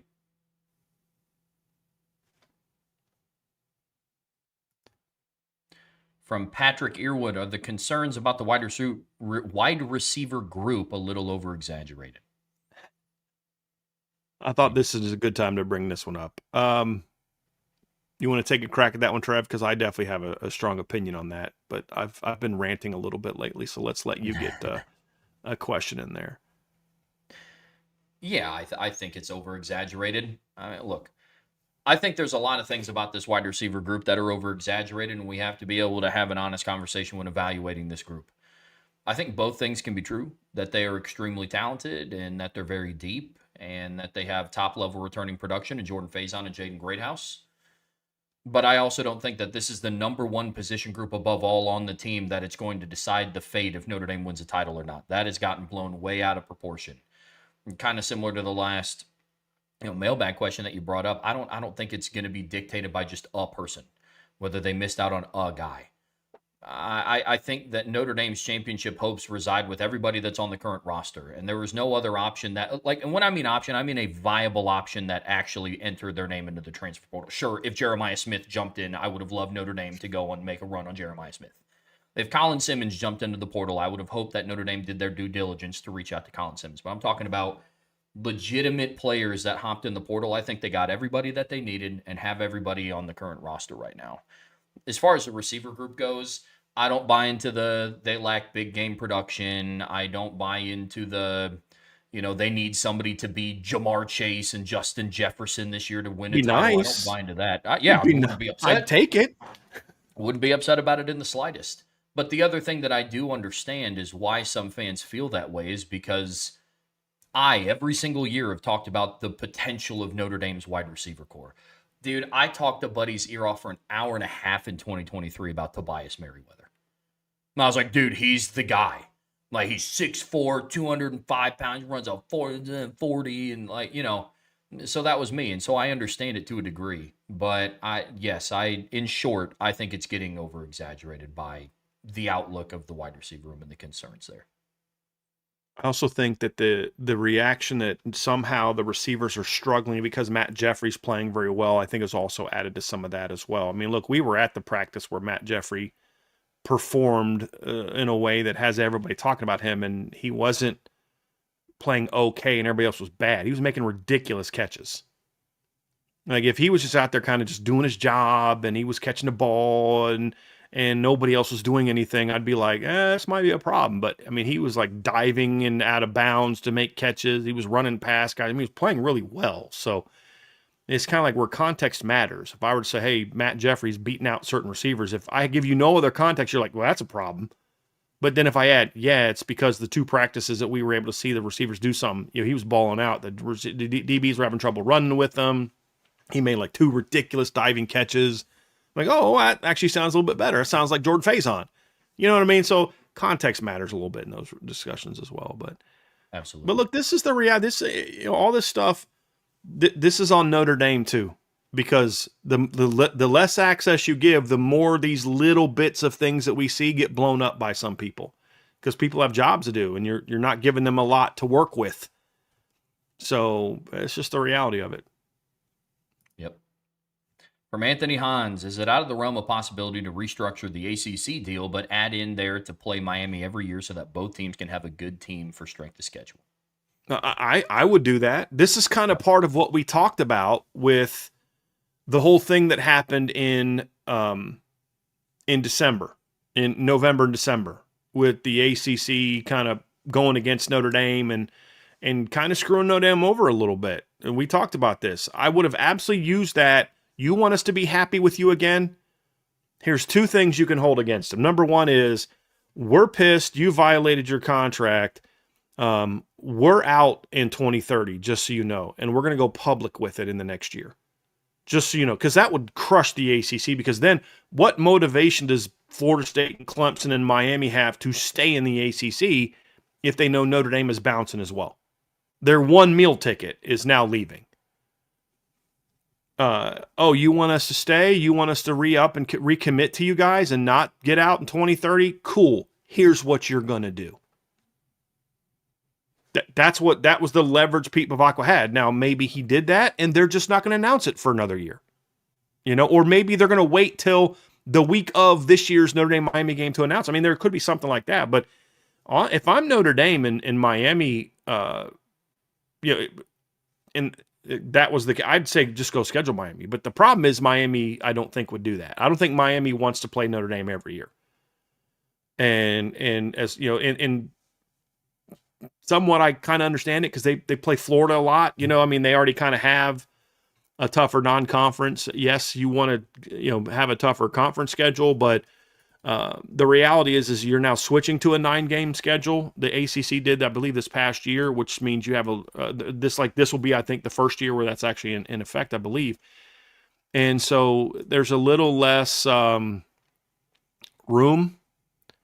to kind of fit that in. This year they play Notre Dame. Next year they play Utah. 28 they play Notre Dame. 29 they play Auburn. 30 they play Auburn. 31 and 32 they play Notre Dame. 34 that they play 30. So, I mean, there's a lot of Notre Dame Miami coming up in the near future. They're going to play in 26, 28, 31, 32, 34, and 37. So I would simply say, hey, Miami, let's go schedule games for this year, and try to do something with them. But if you can't get the ACC to do it, because that's what they did with Clemson. They tried to get the ACC to say, hey, give us Clemson more. ACC wouldn't budge. So they said, fine, screw you. We're just going to go schedule Clemson on our own. I'd love for Notre Dame to do that. I'd love for them to do that with Miami. I'd love for them to do that with Pitt. There's a couple other teams I would love to do that with. If they're not going to give you that team more, then why not just do it on your own? Notre Dame wanted Florida State a lot more too, but with Florida State being down, I don't think that push is happening as much. And Florida State doesn't have as much available. They got Florida in 27. They got Florida and Georgia in 28. They got Notre Dame and Florida in 29 and 30 as well. So I don't know that push is happening as much. Makes sense. Super chat from Kenneth Herney. Appreciate the super chat. Marcus Freeman, and by extension, Notre Dame has inspired me to try to get into Notre Dame for grad school. I'm a freshman at Purdue. What and how has he inspired you? Congrats, by the way, on being in college at Purdue, and good luck as you look to go to Notre Dame for grad school. Handle business, and hopefully you can get that done. As far as inspired me, I don't know that I'd say Marcus Freeman has inspired me. I think he's kind of rejuvenated my faith in coaches a little bit, because I believe in some ways he's very much what a coach should be. Caring about these young men beyond just what they can provide for you on the football field. And he's also built Notre Dame into being a pretty darn good program. I mean, I think those are all things that I find joy in, and it's much more fun to cover the team now, even with all the BS we got to put up with in certain areas. Like, it's easier to put up with that BS when, the program's rocking and rolling, and it's a program you can be proud of. Am I proud of how they interact with us? No. Am I proud of how they interact with the community and in the nation at large and what they do on the football field? Absolutely. And I can take joy in that, even if it's maybe not as good for us in certain ways as far as access. But I don't need, if those things are going well, I can live with that. But I think he's, made it more fun to cover the team and follow the team, and you can feel a little sense of pride, and that you got someone leading the program that believes in doing things the right way in those regards. But I don't know that I'd say he's inspired me in any way. But I also would maybe I might be in a different boat if I was, where you are, Kenneth. I was a freshman in college. Maybe I'd be the same place you are, but I'm a 48-year-old, married business owner. I don't really know what he can inspire me to do other than just to continue to find joy in watching Notre Dame football every week, which is pretty important. Yeah, for me, Kenneth, it's actually full transparency, it's actually pretty deep. I don't get to see a lot of people that share my heritage in this type of position. And so it's really, really cool to see that. Like growing up, I could count on like one hand how many people that shared my heritage that I got to see in a position of success. Heinz Ward, uh, you know what I mean? And so looking at this and for it to be a place that I love so much. I mean, I love Notre Dame football, and I'm blessed that I get to do what I do every single day. But to see somebody at the head of a program that I care this much about, it's really cool to have that in common and to have trace heritage back. You know, his mom was born in South Korea. I was born in South Korea, and I didn't get to see that a lot growing up. So for me, that's kind of, I don't know if I would use inspiring, but I guess big picture, it was, it's kind of like he not like paves the road, but it shows you that it's possible, that you don't have to be of a certain background to do certain things. And that's probably how I would wrap up how he inspired me. But that's how I would answer that one, Kenneth. Dig that. I'm trying to find somebody beyond That's what Heinz Ward, and I can't. I was saying, where was Yeah. Michael Chang from? No, he's from Taiwan, so that Yeah. ain't it. It was Yeah. pretty funny, but yeah, I think that's pretty cool. Yeah, and just for those who may not know, Trev, you're born in South Korea, correct? Yep. So Adopted at yes, 5 months old. yep, So that's pretty cool. All right, let's get back to the top, Trev, and get some more questions. Here we got one from Salty Virginia Peanuts. how worrisome would it be if Notre Dame has not solidified the starting center and right guard personnel depth chart by next week, the beginning of the Wisconsin game plan install? Well, part of the answer is I'm always concerned when the starting O-line isn't getting a bunch of reps together. If that were the case, let's just say hypothetically that the reps are being split. That's a problem. Like make your decision and go with it. Whatever you're going to do, just freaking go with it so your first team offense can get as much work as possible. But the reason would be whether or not I'd be worried or not. And what I mean by that is, let's just say Ashton Craig is back and cleared, hypothetically, and you tried him out at guard and he looks like $1 million, and Joe Otting's playing great, and Sylvan Absher's playing really well, and you're having a tough time picking between three guys playing at a very high level. What's the best lineup? Then okay, figure it out and give those guys as much work together as possible. But at the same time, if you don't have an answer for a good reason, then okay, then maybe the answer is early on with Ashton Craig, you do put him at right guard and him and Sylvan Absher rotate every couple series like we've seen in the past. Maybe that's the answer, but it just the why is what would matter to me more, Salty. Why do they not have it solidified? Is it because three guys are playing well and they can't decide? Okay, cool. That's a good problem to have. And you can maybe, decide for game week, and then you practice with that group that week. And then, let's be honest, you've got 3-4 games to have that group get more experience together, because you don't kick off with Miami and Texas A&M this year like you did last year. So now if it's just because Joe Rudolph is tinkering or nobody's playing well, like nobody's earned the job, nobody's forced their way into the job and trying to figure something out, then that's a different level of worry. But if it's because there's three guys playing good football and you got to figure out what's your best rotation, that's one of those good problems to have. You just got to handle it correctly, meaning eventually make a decision, and once you do, have a plan for how you're going to make sure those reps are being dispersed and everybody's getting the work together that they need to get together. Because if you don't do that, then that impacts the center and the right tackle as well. Gerby Lambert's not sure who I'm going to be lined up next to every series. That's why I say if you're going to do a rotation on the offensive line, I think it can work. But it's got to be done the way that Harry Hiestand did it in 2017, in that you knew what was going to be the case. Alex Bars in 2017 knew exactly who was going to be lined up next to him every series. He knew it was going to go Tommy, Robert, Tommy, Robert. If they went 4-minute drill, he knew it was going to be Tommy. If they went 2-minute drill, he knew it was going to be Robert. You knew who was going to be next to you every series. There's got to be some of that in there as well.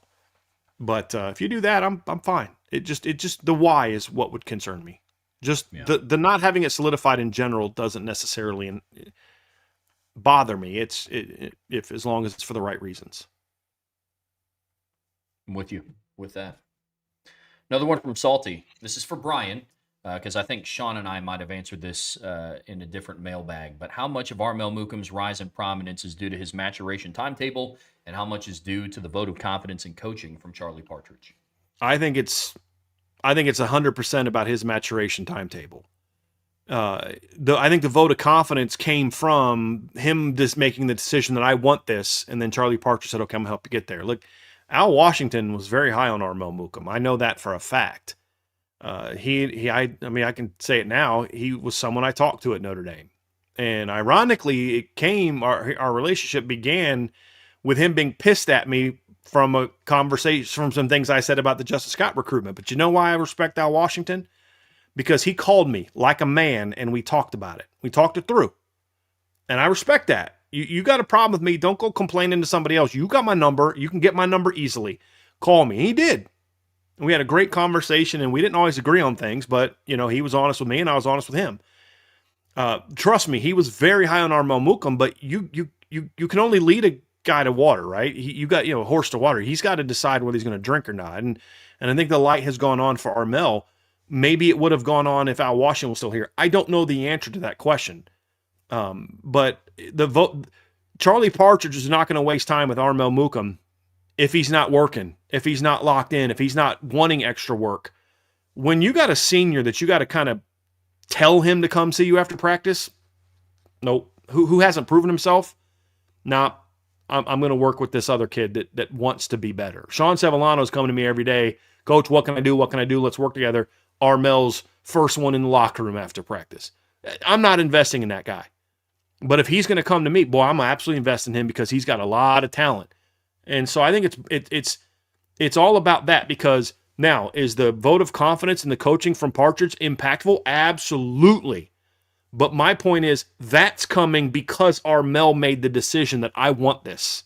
I'm going to come out of the portal and I'm going to put in the work and I'm going to do what they need me to do to be the best version of myself. And when he makes that commitment, then Charlie Partridge is like, I got you. Let's go do this. But that had to come first. And that's why I say it's 100% that. Because without that, the other thing does, like, his maturation is not because Charlie Partridge gave him a big old hug and told him he's special when he first got hired at Notre Dame.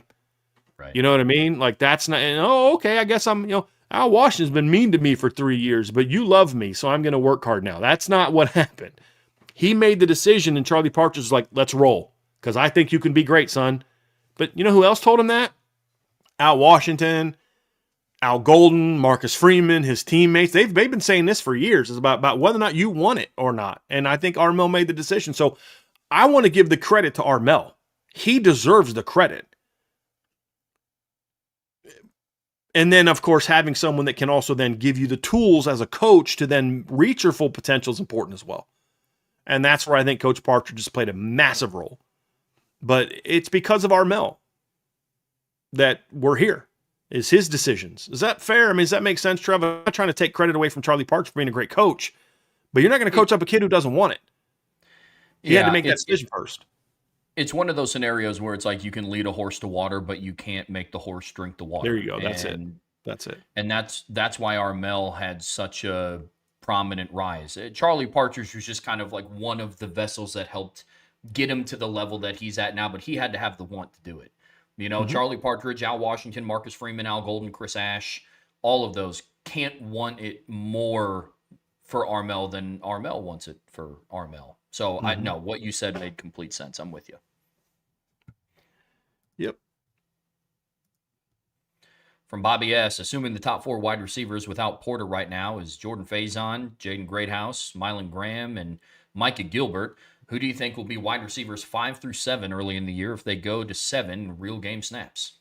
Some combination, my opinion, would be some combination of Matt Jeffrey, Elijah Burris, Cam Williams, maybe Jerome Bettis Jr. Maybe. Did you see the catch he made the other day, by the way? And that was really impressive to see. It's like back-to-back clips of them attacking the ball while it's in the air and high pointing. Man. Love it. That's probably, look, it's just one clip, but I'm seeing it a lot of these guys going up and fighting for the football, and that is my number one concern with the receivers coming into the season. Will they fight for the football? Will someone other than Jaden Greathouse compete for the football? So to see it's happening, Matt Jeffrey did it. We saw that with our own eyes. We've seen Devin Fitzgerald do it. We've seen Jerome Bettis Jr. do it. We've seen Micah Gilbert do it. We've seen Elijah Burris do it. We've seen Bubba Frazier do it. Ian Premer do it. Like we're seeing, that's what I want to see. James Flanagan. I mean, that's what I want to see. I love that. Yeah, that makes me very happy. Very, very happy. Trev, here's a question that I'll ask you because we talked about this before the show. I can't answer the question. Bonus question from Salty. Alien or Aliens? Referring to the movie. I believe Alien was the first one and then Aliens was the sequel, correct? I saw the first one is a classic. I didn't see the second one. So, Trev, Alien or Aliens? I am more of an Aliens guy than an Alien. I like both movies, but Aliens has a little bit more action, and that just fits right into my wheelhouse. Actually, kind of significantly more action than the first one. First one's great dialogue, great plot, love it, but I'm definitely more of an Aliens guy. Dig it. Here's another fun one that's not football related that I think would be good. In your opinion, out of these superheroes, could be, quote, real, the Punisher, Batman, or Iron Man? I kind of like this because they can all, in theory, be real. Because none of them have any superpower like Thor. There's no super serum put in any of them. I don't believe the Punisher has anything like that, Trev. I'm not as familiar with the comic book version of the Punisher. I believe he's just a dude that's a former cop that can kind of take a beating and give a beating, right? So they're all kind of similar. I would say the most likely of the three would probably be Batman, simply because, like, if Elon Musk was like a guy that was strong and a fighter type of body type, he has the money to go have all the tools of Batman. You know what I'm saying? Sure. I don't know that the Iron Man technology would be like, you don't need the Iron Man technology is far more advanced than what Batman technology is. You know what I mean? Like it just, I don't know that we're there. So I'd if I had to do like a buy sell hold, I'd buy Batman, hold Punisher, sell Iron Man. But in 50 years, Iron Man might be more possible. It's just, where are we in technology? Yeah, of these options, I mean, the most attainable today is the Punisher. He just has a bunch of guns. Right. I mean, like that is the most attainable today. Yeah. Batman, you need a certain level, but again, like the stuff that Punisher does is different than what Batman. I mean, Batman's just kind of like the world's greatest detective that can also beat the living mess out of you. Mm-hmm. So if I were doing a buy one, sell one, hold one, I'd buy Punisher, hold Batman, and I'd sell Iron Man. There's things about Iron Man that he's probably my favorite superhero in the MCU, but it's very far from Iron Man becoming a real thing. You know who mine is, Trev. Cap. Yep. Cap and Superman. Yeah. Well, in MCU, it's Cap. MCU, it's Cap. Yeah. In DC, it's Superman, but not the modern. I get beat up all the time version of Superman, like the real Superman. Yeah. From Joseph Parr, I keep hearing people talk about using Bubba Frazier as a gimmick guy, the way he snatched the ball away from that defender with his speed. Wouldn't you want to use him on the go routes? I completely forgot about Bubba when I was putting my 8-man receiver. He should be in that 5 to 7 conversation. Bubba absolutely should be in that conversation as well. Yeah. To a degree, yes, but go routes also a lot of times against good teams are going to require some level of being able to win a contested catch, and he's 5'10". So there's a little bit of that to it. But look, I don't. Where I would use Bubba's speed, like go routes are also the most low percentage pass in all of football, especially in Notre Dame's offense. I like using guys with speed a lot more on routes that are moving across the field, catch and runs. How many times did you see Malachi Tony catch the ball on a straight go route last year? Not often. Very I, few. I honestly, and I didn't watch every Miami game, but I don't really remember a single one. I saw him getting balls on double moves, crossers, overs, pivot routes, slants, ins, stuff where he's running across the field with speed. You saw the ball that in the Instagram clip. That's exactly what I want to see more of. That's a much like, run a dig route or an in cut or an over or a cross, higher percentage play. It's built into some other read. You've isolated somebody. That guy has jumped a different route. He hits him on the run, and now let him go do something. That's a much higher percentage per type of play than just a go route. And so I would much rather see that. And then let and there's a time and a place. Like you could have him on a go route if you know you're going to get man, and he's great at winning contested catches, and he's not playing a 6'1" cornerback. Then that might, or at least maybe a 6'1" cornerback who can't run real well. But I'd rather see him on like a wheel route, a post snap switch where he's running something like that, a slot fade where he just outruns a guy. Like Will Pauling would do that a little bit last year. CJ just didn't hit it real well. There's a couple times against some teams where Will just outran a guy on a slot fade, and so just lead him out there, hit him on the run, go. You know what I mean? Like Kenny did to Matt Jeffrey against Arkansas. So I would do stuff like that as opposed to just like straight go routes. Yeah, how I want Bubba Frazier to be used this year, if I could picture it ideally, is how Golden Tate was used against Washington in 2009. Like it was literally just eating up over the middle of the field, deep overs, slants, backside digs. That would be teach tape for how I would want Bubba Frazier to be used. Yep. From Muhammad Abdi, Brian, do Notre Dame treat special teams like the West Coast offense and not having a dynamic punt returner and kickoff returner, instead playing it safe by having a possession receiver there? No, I don't think they'll do that. They definitely didn't do that last year. In 24, they did that, which was a little odd. But I think that team had a different mindset. But last year, I mean, they had a dynamic guy at punt returner and kick returner. Obviously, Jadarian Price had 2 kick returns for touchdowns, would have led the nation in kick return average if he had enough return opportunities. But Jordan Faison last year finished 24th in the country in kick return and punt return average. I think the number one responsibility of a punt returner is catch the ball. Don't let it roll.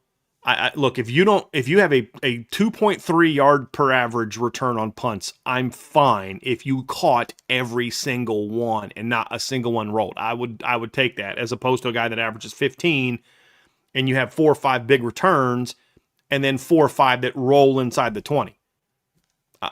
Punt return, I want to win the field position battle because there's a question earlier from Fred where he talked about Allen Rossum. Well, there's a reason you don't see that high number of punt returns anymore. The rules have changed, and it's made it harder to be a dynamic punt return unit. It still happens. I mean, South Carolina had a kid that had 3 punt returns for scores last year. Iowa did. It just doesn't happen as much. So that's kind of where I'm at with those. But kick return, I absolutely want a dynamic guy back there. Yeah. But it has to be a guy that also fields the ball, doesn't make mistakes, doesn't catch the ball at the 2 and go out of bounds. We've seen that happen in recent years, or misses it and recovers it at the 5, and then all of a sudden you're pinned, or makes bad decisions coming out of the end zone when he shouldn't, and just different things like that. Being safe is priority number 1, and then the next priority is give me somebody that can make a big play. So I think those two things aren't necessarily exclusive. They can be at times, but they don't have to be. Jadarian Price, for all his big playability, was also a very smart kick returner. Yeah. Like he's like, this ball was in the air too long. You know what I mean? I'm gonna, or hey, I'm doing this one. So I absolutely think you got to be smart, number 1, and then number 2, you want to be a playmaker, and I think they've definitely looked for that in the last couple of years. Remember, part of the reason they didn't have Jordan Faison returning punts in 2024 was because he was injured. Yeah. So that's why ultimately Max Hurleman took over that job, and he was very reliable. He wasn't a big play guy, but he was a very reliable guy. Agreed. I think that's one thing that made Jadarian Price such an efficient kick returner, is he never put himself in unfavorable positions, I guess you could say. So that's why when you knew he was taking it out of the end zone, actually going through a kickoff return, Couldn't think of the right wording there. That's why it was so successful at such a high clip. I'm with you. We got the Friday Free For All mailbag going on here at the Irish Breakdown Podcast, brought to you by our friends over at FanDuel. Really good question so far today. Getting us kicked off here is patio furniture. Question, will leave no doubt collide with the desire to keep CJ healthy if Notre Dame jumps out to big leads in the first half of the season? No, because leave no doubt, as much as Notre Dame fans want to believe that, leave no doubt doesn't mean that they're not going to give up that last touchdown to Pitt. Unfortunately, I don't think that's what it means. And I'm okay with that because the last touchdown against Pitt and the late scores against Stanford mean nothing. Zero. Nada if you handle your business against Miami and A&M. Nothing. Yeah. The leave no doubt is more about the A&M, the Miami. And yes, you want to come out and not take a single opponent like for granted, but like, look, if every game is like Purdue and Arkansas, fine. I can live with that. But in those moments, the leave no doubt should also mean, in my opinion, when you put in your backup quarterback. Don't go 12 personnel or 11 personnel and hand it off every time. Run your offense. Let him throw the football. I'm not saying you run double moves and, bootleg throwbacks for score. I'm not saying to run trick plays. You run a reverse against their backups for a touch. Come on, guys. But let your quarterbacks get in there and throw the football. Let your let your young receivers get in there and catch the football, and let your line block, and let your running backs eat as well.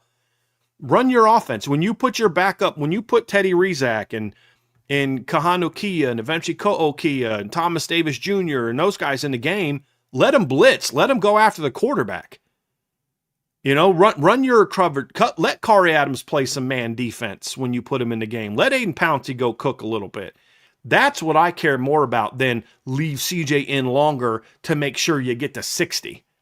Okay, get to 60, but that's because, Noah Grubbs and Teddy Gerard and Blake Hebert all led the offense to a score. You know what I mean? So you're at like, it would be 42 when CJ comes out in the third quarter and Blake comes in, leads you on a drive to get you to 49, and then you bring in Noah, he leads you on a drive to get to 56, and then you bring in Teddy and he leads you to a touchdown drive. Boom, there you go, you're at 60. No, I think it's more about handle your business, get those W's. That's more of what the leave no doubt means, more so than leave CJ in longer to win by 50. Yeah. Leave no doubt as a team mantra. It's not player specific. You can leave no doubt no matter what personnel you have on the field. That's just everything that Brian laid out. I agree with. Just don't take your foot off the gas no matter who's in. First team, second team, third team, all that. Super chat from Jersey Bear. I saw a Mississippi State fan say that they should spend zero money in NIL for the next few years, stockpile money, then in 2028, splurge all of it on the portal to create a championship team. Do you think this will work? No. That's why he's a fan and not working at Mississippi State. That, first of all, that you literally can't put a team together if you don't spend any money on NIL. Like, none. You're going to go 0-12 every year because you're going to be recruiting a bunch of D3 caliber kids to come play for you for free. It'd be a terrible idea, number one. Number two, you save all that money and then a rule finally gets passed that there's a salary cap and you can't spend all that money. Number two. And then number three, yeah, you're offering me a lot of money, but you guys went 0-24 the last 2 years. So pass. You know what I mean? And number four, I'm not going to Starkville, Mississippi. Thank you very much. And you'd have to basically buy a brand new team. Now, that would be a terrible idea. Agreed. Now, maybe you don't spend as much to stockpile. Let's say you know that in next year there's going to be some big name guys in the portal, blah, blah, blah, blah, and you want to save up some money because let's just say hypothetically that Mississippi State went into this offseason and they're like, hey, we heard that Malik Washington's not going to get in the portal. He's going to play at Maryland for one more year, but next year he's jumping in the portal. So maybe you save an extra $4, $5, $6 million you hold back, put that in a nice little interest, making account, little money market account, maybe, something, Trev, talk to your investment guy, get a little something extra on that bad boy. And then when Malik Washington's report next year, hey, no one's going to bid us for him. Like, okay, something like that. Sure. But like big picture, your entire team, no, I'm not doing that. I'm not doing No, that. you'd be relying on a bunch of portal merchants to go bring you a title, and that historically just has not worked. Yep. From Irish Guy 99, what would be your all Notre Dame grad broadcasting team? Thinking play-by-play, color commentator, and sideline. Saw Caroline Pineda got the big promotion to sideline reporter. Is she a Notre Dame grad? Yeah. Okay, very cool. That's very cool. Good for her. She's the only Notre Dame grad then that I would know about. Oh yeah, I just looked at the picture. I know who that is. Yes, she does very good work. Um, all I don't know what kind of the only play-by-play guy that I know that went to Notre Dame is Jack Collinsworth, and that's a no for me, dog. Um, I don't know, man. Did Dan? I know. Did Dan Hicks? He didn't go to Notre Dame. I know his wife did. I know Hannah Storm did, but I don't know that he went to Notre Dame. Let me see if I can look that up. Let's see. Did he? No, he went to Arizona. Yeah, I don't know. Somebody in the chat, do you guys know of any play-by-play guys that went to Notre Dame? I would have Regis Philbin as my play-by-play guy. I would have Jack Collinsworth as the color commentator, and I'll have Caroline Pineda, since she just got promoted, as my sideline reporter. We'll go. Well, since Regis passed away 6 years ago, that would draw a lot of eyes. Mm-hmm. You know what I mean? Who would be your color guy? Jack Collinsworth. He'd be your play-by-play guy. I'd make him my color commentator. Okay. I would make like Brady Quinn or Ian Book or somebody like that my color guy. That's what I would do.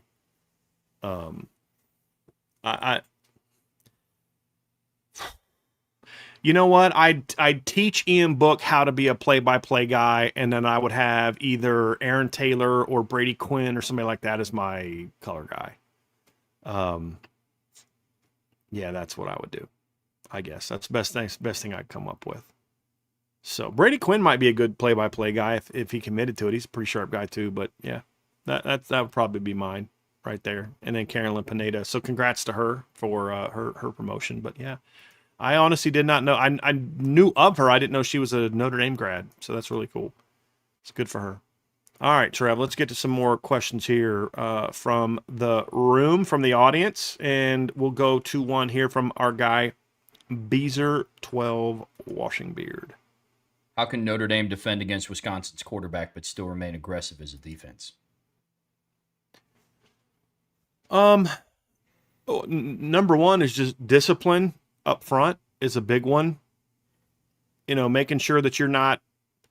Look, it's one thing to win and beat the offensive lineman. It's nothing to just win without understanding what what your call is defensively. That's a big one. I'm okay with him ripping off a couple scrambles if you're also getting him in the backfield. I would take that chance. But the other thing too is you don't always. I mean, there are some teams where aggressive is actually playing into their hands. If they have no pass catchers that can scare you, and they've got a quarterback that wants to run, I'm actually okay playing a little bit more of a less aggressive game plan. That less aggressive doesn't mean I'm playing bail quarters all game.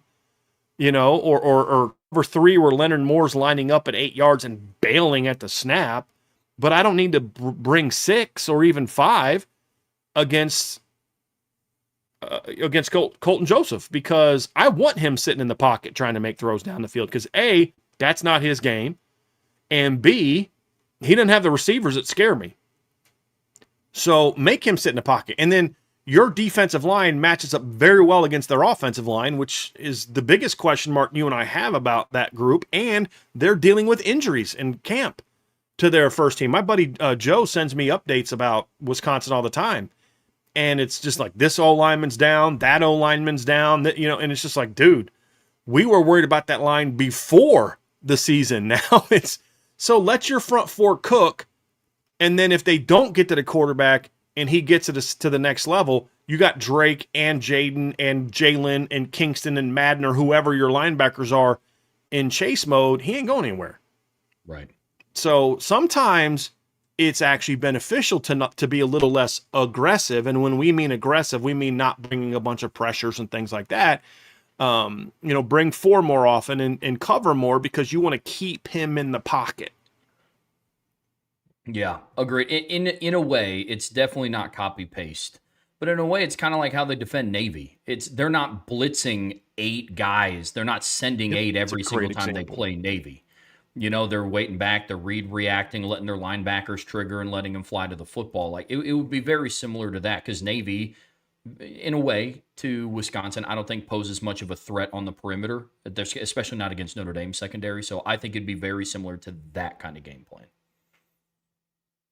Agree. It's a good question. Yeah. From Mark on the radio, could we see 300 passing yards and 200 rushing yards from this Notre Dame offense in week 1 and 2?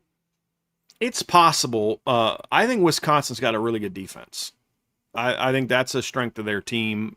That would be quite. I'll tell you this: if Notre Dame goes for 3-2 in the opener, that's a pretty salty defense, Trev. We like that defense. We've talked about that defense. I don't know that there's like any individual great players on it. I don't know that we had a single Wisconsin guy on our all opponent team. On defense. I can't think of one. But it's still a good overall defense, and it's coached well and schemed well and things like that. So I don't expect Notre Dame to go like hang a 60 spot in the opener against Wisconsin. If they do, holy moly, this team is going to cook. I don't see that in the opener, but it's possible. It's certainly possible that they could do that. I'd be happy with a 300 and a 150 or a 200 and a 200 in that game. Yeah, to be honest with you. That's where I was. If they go 200 and 200 in the opener, and then honestly, I could see against Rice passing for 200 and rushing for 300. Like I see that. I know we talked about it in the Leave No Doubt piece. I think Rice is going to be one of those teams that Marcus Freeman might actually run to death. Like kind of one of those type of games. I don't know if they're going to have in Noah Grubbs or Teddy Gerard airing it out, running the same offense that CJ did, but could be wrong. But I'm with you. If they go for 3-2 in the season opener, yeah, they'll be cooking. Yep. Here we go. If Junior Tuihalamaka were to return to Notre Dame following the court ruling, would he be buried in today's depth chart? Well, number one, that there was a stay put on that ruling. So right now those guys can't play. That happened today. Number two, honestly, if Junior were to return, I would give him an opportunity to rise up the depth chart, but it'd be tough for him. But there's so much I don't know, Irish Dragon. I don't know what kind of training that Junior's been doing. I don't know what kind of where's his conditioning level, where's his strength, and where's his weight room work. There's a lot of things like that I'm just not familiar with what Junior's been doing. Plus, you got to remember, Junior's dealing with an injury that he suffered last year too. So, I think he might have got hurt in the offseason. I can't remember if he got hurt late last year or in the offseason. So there's just a lot of things I don't know. If Junior was healthy and let's just say had spent the whole offseason training to go to the NFL and was, training like, hey, I'm waiting for my opportunity for NFL team to call me. And he was in that kind of conditioning and he was willing to come be a great teammate, I'd bring him back and give him a chance to rise up the depth chart because you know what he can do. You know how he can help you. So I would certainly do that. The latest I've heard is that if he does come back, it would not be to Notre Dame, is the latest I've heard. So I've also heard that he might come back to Notre Dame. There's a lot out there, but again, that rule got stayed today, and so as of right now, those players can't, which included Junior, can't play. So I would not worry. And the longer this goes, the less likely or the less willing I'd be as Marcus Freeman to bring him back. You're like, okay, he hasn't been here all camp. And what would that say to the locker room? Like, hey, Keon and Rodney and Logan and Ebenezer and Joe Reef and Dom Hugh, like, you guys have been playing your butts off and practicing hard, but we're just going to bring this guy back who hasn't spent any time with you this offseason and throw him out there. That could end up being a problem. But if without any context, if Junior wanted to come back, and he'd been training and working and all that, I'd be willing to bring him back because I've heard he was a great teammate. I don't think that's going to be the direction that he goes, even if the players are allowed to play. But as I said, as of right now, my understanding is, and again, there's so much of this that's just unknown. But as of 2 hours ago, the 10th Circuit Court granted the NCAA stay request in that case, meaning they can't right now, as of today, they can't play. But who knows how that'll change. And then there's another court ruling from somewhere else that it's just the whole thing is a hot mess. Yeah, agreed. It's a very loaded question. In short, without context, I do think Junior would be buried on this. I love Junior Tuihalamaka. He's a player that I talked about quite a bit, but we talked about him in 2024, and he didn't even play a defensive snap the first 2 games until people got hurt. And so that's just the makeup of Notre Dame's roster now. Real quick question from Irish Dragon. He also says, when a new member joins the IB boards, where should one start? The first thing you do when you join the boards is click on the magazine. So if you're on a mobile, click on menu and you'll see it right there, 2026 football preview. And if you're on a desktop, I would just click on ib.com and it's right there. That is the absolute best place to start. The second thing is just jump into the conversations. Be respectful to your fellow members and posters. That's all that we ask, but let's talk some ball.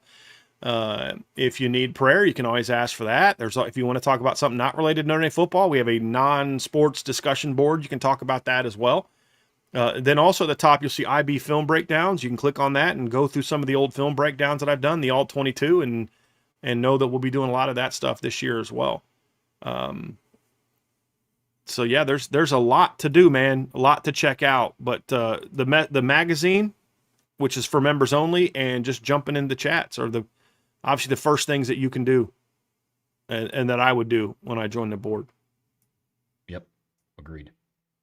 From Catfish Kelly's Dirty Plunger, do you think the 635 touchdowns Field had last season, Malachi Fields, those are his stat line, excuse me, will be too difficult to replace with the current wide receiver room? Also, do you feel that Fields' talent blinds people to what his actual production truly was?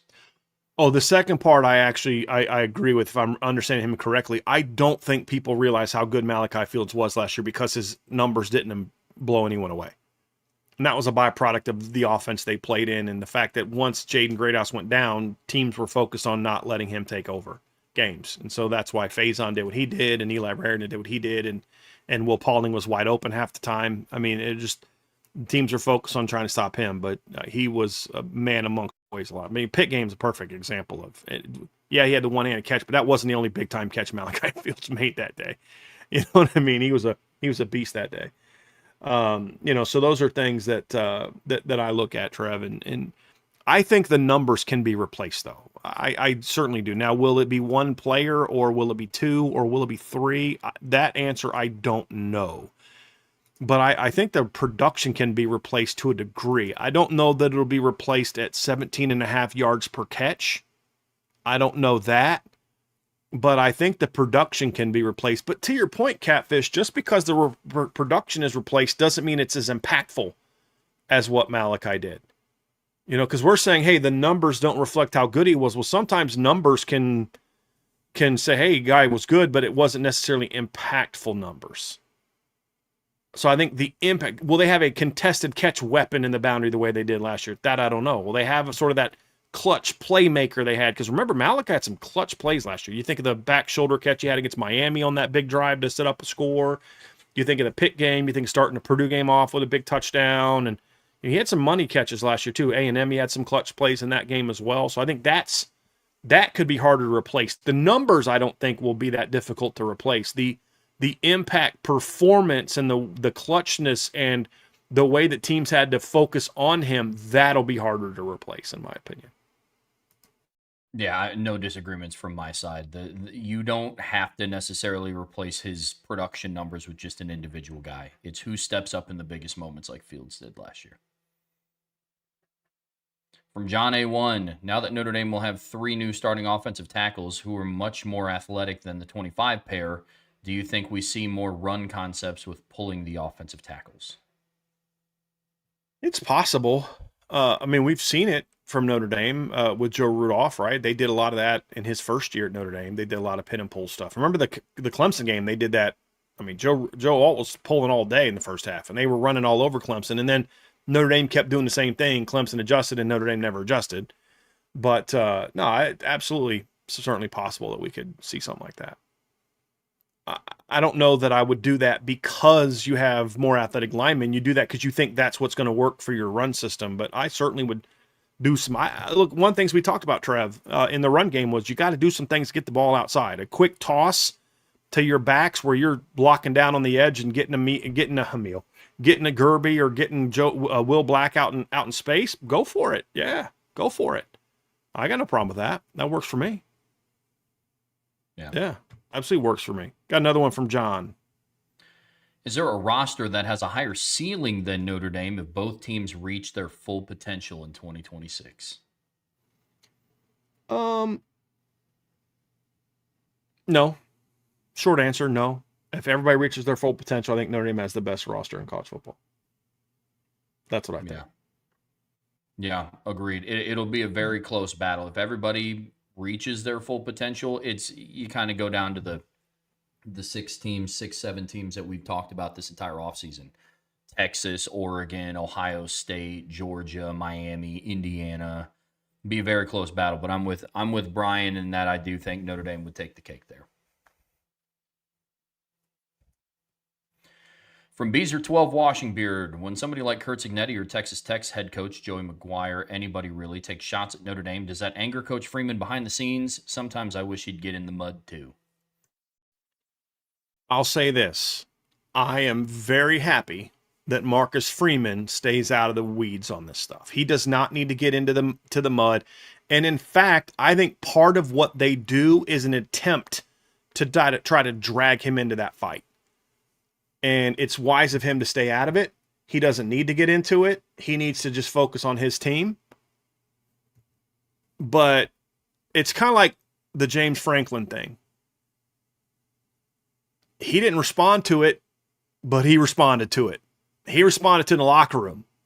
And that's how he should always handle it. Because, like, look, if I think this stuff is all a clown show, I don't want the Notre Dame coach jumping into the clown show in response. Just let them do what they do. Because what's his message always to his players? We don't need to worry about anybody else. We need to worry about Notre Dame. If we handle our business, play to our standard, it doesn't matter what the other team does.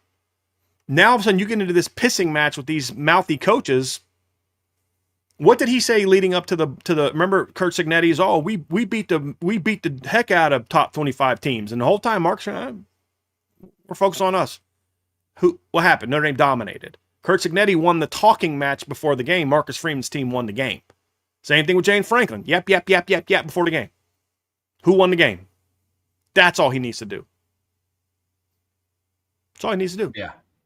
Yeah. I mean, and it's following suit with a lot of the other,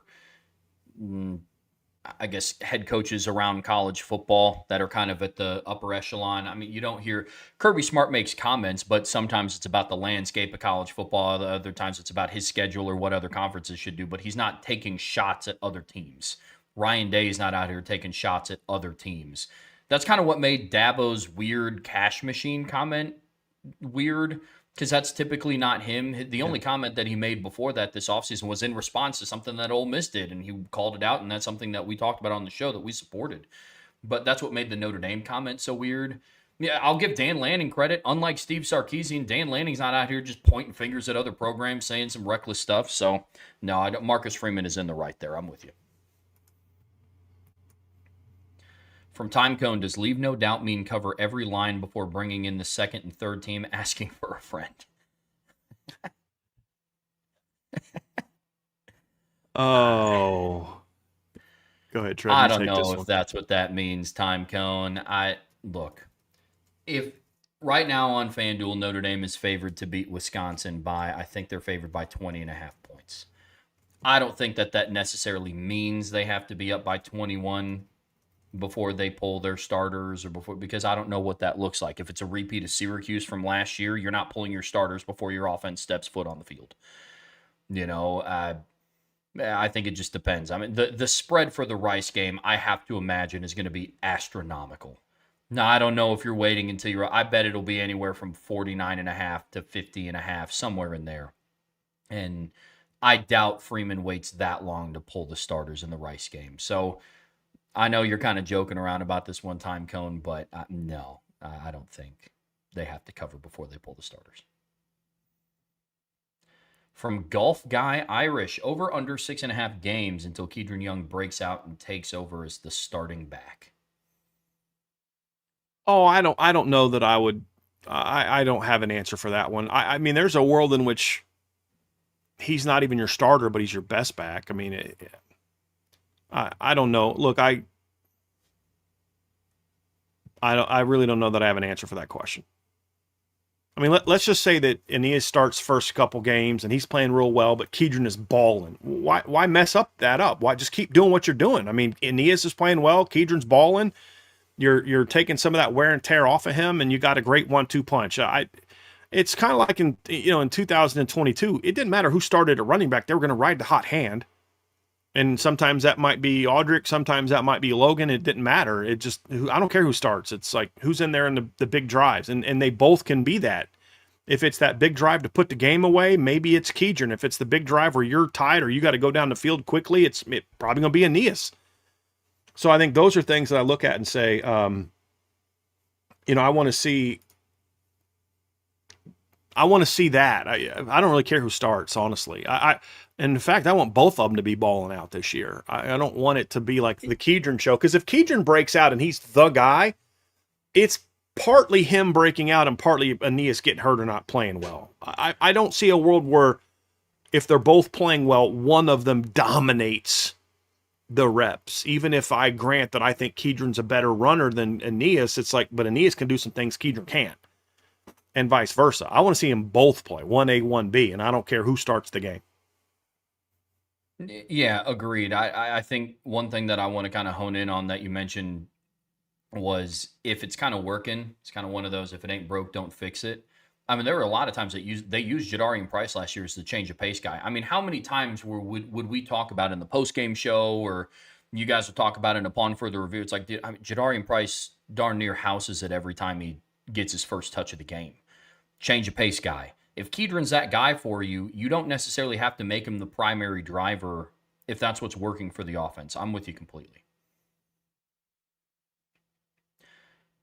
From John Soboleski, I read and listened about all the depth and talent Notre Dame has at wide receiver. Do you feel the staff has the willingness to move to the next guy if the projected 6 deep aren't performing as expected?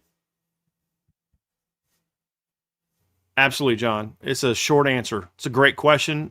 From what I know of how the staff views this receiving core, absolutely. They'd have no problem moving on to the next guy if somebody isn't performing. Now, I don't think they'll have a quick hook for guys who have earned it. If you earn a job over the course of 6 months, you don't, have a bad half and then all of a sudden you're out, like we saw with Dane Chris in 2011, but certainly they'll move on if the need is there. Yep. From Irish Dragon, do you have a favorite pass concept regardless of the defense that you like to teach, and do you have a least favorite? I don't really have a least favorite. I'm not a huge fan of slip screens against good teams. I don't think they work a ton, but it's not that it's my favorite pass concept, but 4 verts is always what I install first, just simply because everything else is built off of that. Yeah. It's the foundational pass play that you can run, because there's so many things that you do off of that. It's not just everyone's goes. If you teach it right, you convert to stops or comebacks. You can convert to an inside post if you're the call side or whatever. I mean, there's different things. There's tags where you can, run verts and then bring somebody on an under or a cross or something like that. So it's the foundational play for me. That's day one install for me. It's 4 verts. It's even more important in my quick game, because again, everything comes off of the 4 verts. My slant route better look like a go on the first 2 steps off the ball. That kind of thing. So that's probably my favorite one. Love it. From John A1, if you could pick one game on the 2026 schedule to guarantee Notre Dame to win by 4+ touchdowns and score over 50 points, which game would it be? Miami, and I'm not even thinking twice about it, brother. I mean, there is no second answer for me. It's Miami. Yeah. It's Miami. Yeah, it's Miami. Roll the For a credits. Game, set, million match. reasons. For a Yeah. million reasons. Yeah. Yes, it would be Miami. No question. No question. Let's say Miami's off the table. Is there a number 2 for you? I'm at the point now where I'd probably say BYU because their fans are getting a little mouthy. Yeah, You I'd, know? I'd probably go BYU. And then honestly, third for me would actually not be SMU. I think third for me would be Wisconsin, because I think that would let everybody know that it's like, okay, what we have talked about all off season, what we talked about throughout the preseason, that's that team. Not saying hand them the ring and the trophy now because Sure. they beat Wisconsin to score over 50, Sure. but I think that would send a message. Yeah, my only yeah. Yeah. My only pushback is that's kind of how the 23 season started, and it didn't work out that well. Sure. We don't know. It's because we don't know how good he's going to be, you know? We'll see. From Patrick James, is it possible that we're maybe looking at the O-line situation wrong? Could it be that Otting is beating out Craig and Craig playing guard is because he's the next man in? No, that wouldn't be it because Ashton Craig hasn't played enough to get beat out. It's more about just, do you want to have the greater chance of continuity at center is what it boils down to for me. Sure. From Jay Melvin, Brian, do you think when LSU goes to Oxford in week 3, we will see one of the most toxic crowds in college football since maybe the 60s and the 70s? Oh, God. That is not a place I'd want to be. It would, honestly, like, it's going to be a great game. I would not want to be in that stadium at all. At all. That's going to be a wild environment. Wild environment. Yeah. From Archer, resident Ohio State fan in the chat, which team in college football has the biggest discrepancy between their floor and ceiling? A team could compete for a title or go 7-5, and neither would be utterly shocking. Team for me is Alabama. I mean, their ceiling is that of a CFP semifinal team with a chance to play for a title. Their floor is they don't make the playoffs, and it has nothing to do with the talent on their roster. It has everything to do with what Kalen DeBoer elects to do with the offense. And if Kane Womack can be the defensive coordinator that Kalen DeBoer thinks that he can be. I mean, look, we're going on the second year in a row of talking about, with Alabama, this might be some addition by subtraction. And my concern with them is the player that they kept is the player or is the person that they should have been subtracted in Kane Womack. And so that's their floor ceiling. I have zero questions around the talent of their roster, especially in the starting lineup. Their schedule is difficult, but it's not this gauntlet that it's, man, I mean, they could get in at 9-3 type of thing. Alabama's definitely that team for me. Real quick, Marcus Freeman's talking about the Junior Suamaka situation. And it hold on a second. It's not going to happen with Junior. And there's just too much uncertainty, admissions, all that kind of stuff. So it sounds like that's going to be a no. There you go. From D-Troll Hunter, Washington allows their spring and fall practices be open to the public and publish a schedule until game planning and prep. Do you think this would work at Notre Dame? Honestly, I don't think Notre Dame should do that. I don't. I don't think all their practices should be open. I think there's merit to having sort of like a practice that is open to the stadium, open to the fans in the stadium. I think there's merit to allowing your players to get some in front of fans type of work, some operation type of stuff. I would encourage they be loud, be cheer, have some fun, let's fill this sucker up, and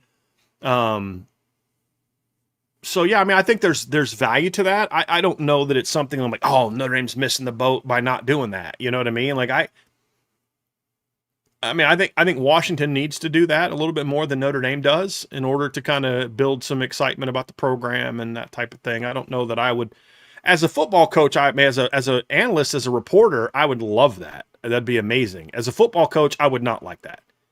I would not want all of our practices open, especially in today's day and age. Good luck trying to get 30,000 people, not to even 10,000 people, not to have their phones out recording stuff.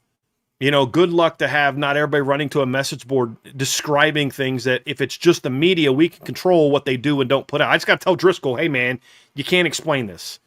Hey guys, we're doing a red zone drill today. Please don't discuss the plays that you see us run. That's easier to do with 20 media people than it is 5,000 fans or 1,000 fans or even 100 fans. That's, I don't think they need to do that. I do think I would like it if they did something like let's just say tomorrow they were having a scrimmage and they opened it up to fans, sold some tickets, $5 to come to a Notre Dame practice. You know what I mean? Make some money off of it. Why not? Right. And just say, hey, certain things, please don't have your phones on. But then you also got to be smart. Like, hey, they're not going to have a full scrimmage where they're running all their best plays because there's 10,000 people in the stands.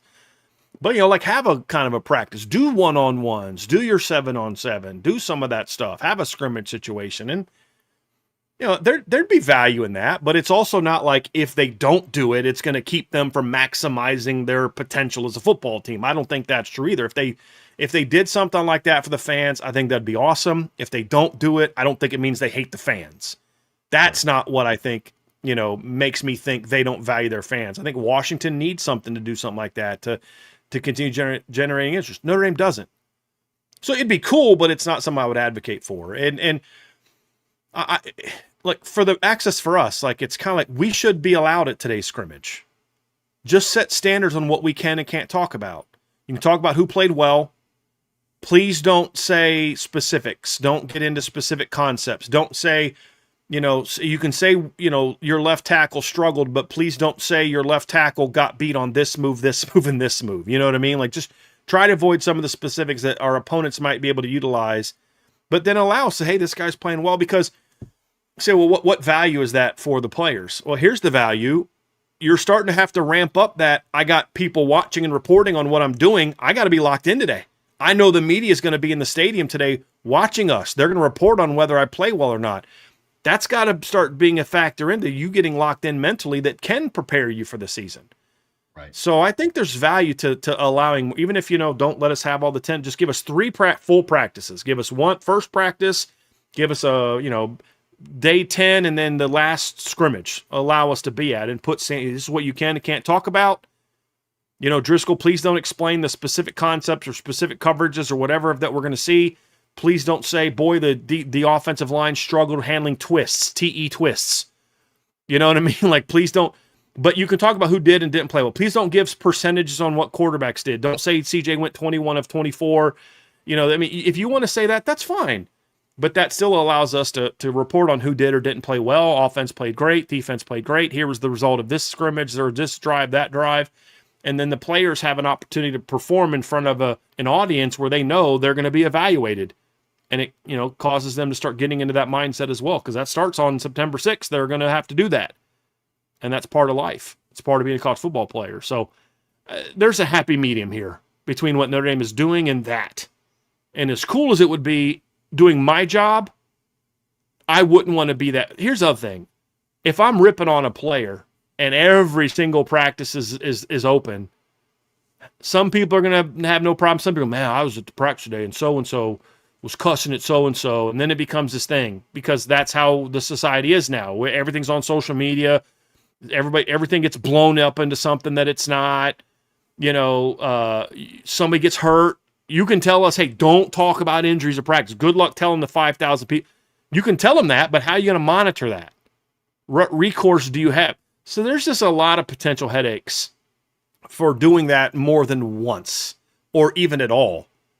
It's easier for them to control that with us than it is for a bigger audience. So it'd be cool if they did that, but it's not like I'm like, man, Notre Dame, you guys are stupid you're missing this opportunity to do that. Right. So yeah, we see that very much the same, man. I mean, there's a lot that goes on. I mean, a prime example is in the spring.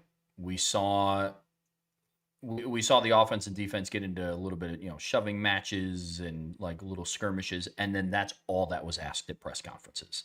That's all that got asked in our mailbags and shows. And no, I don't think it's a coincidence that the first fall camp full practice that we saw was very uniform and very professional and very businesslike, because reality is that's what a lot of the questions I believe would have gotten asked, Hmm. So I think when you do like a full on scrimmage and you allow everybody at every single practice, that stuff would get heightened.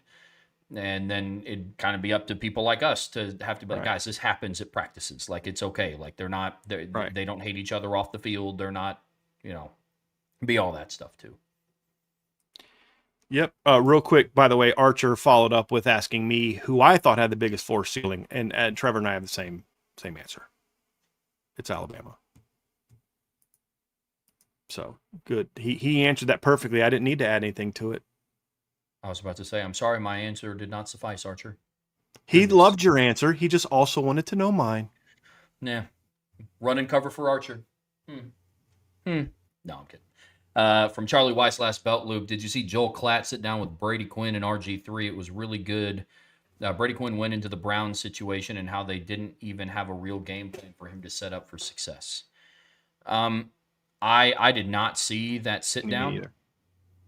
neither. But I know Brady Quinn has talked on multiple occasions, though, about the situation he walked into in Cleveland.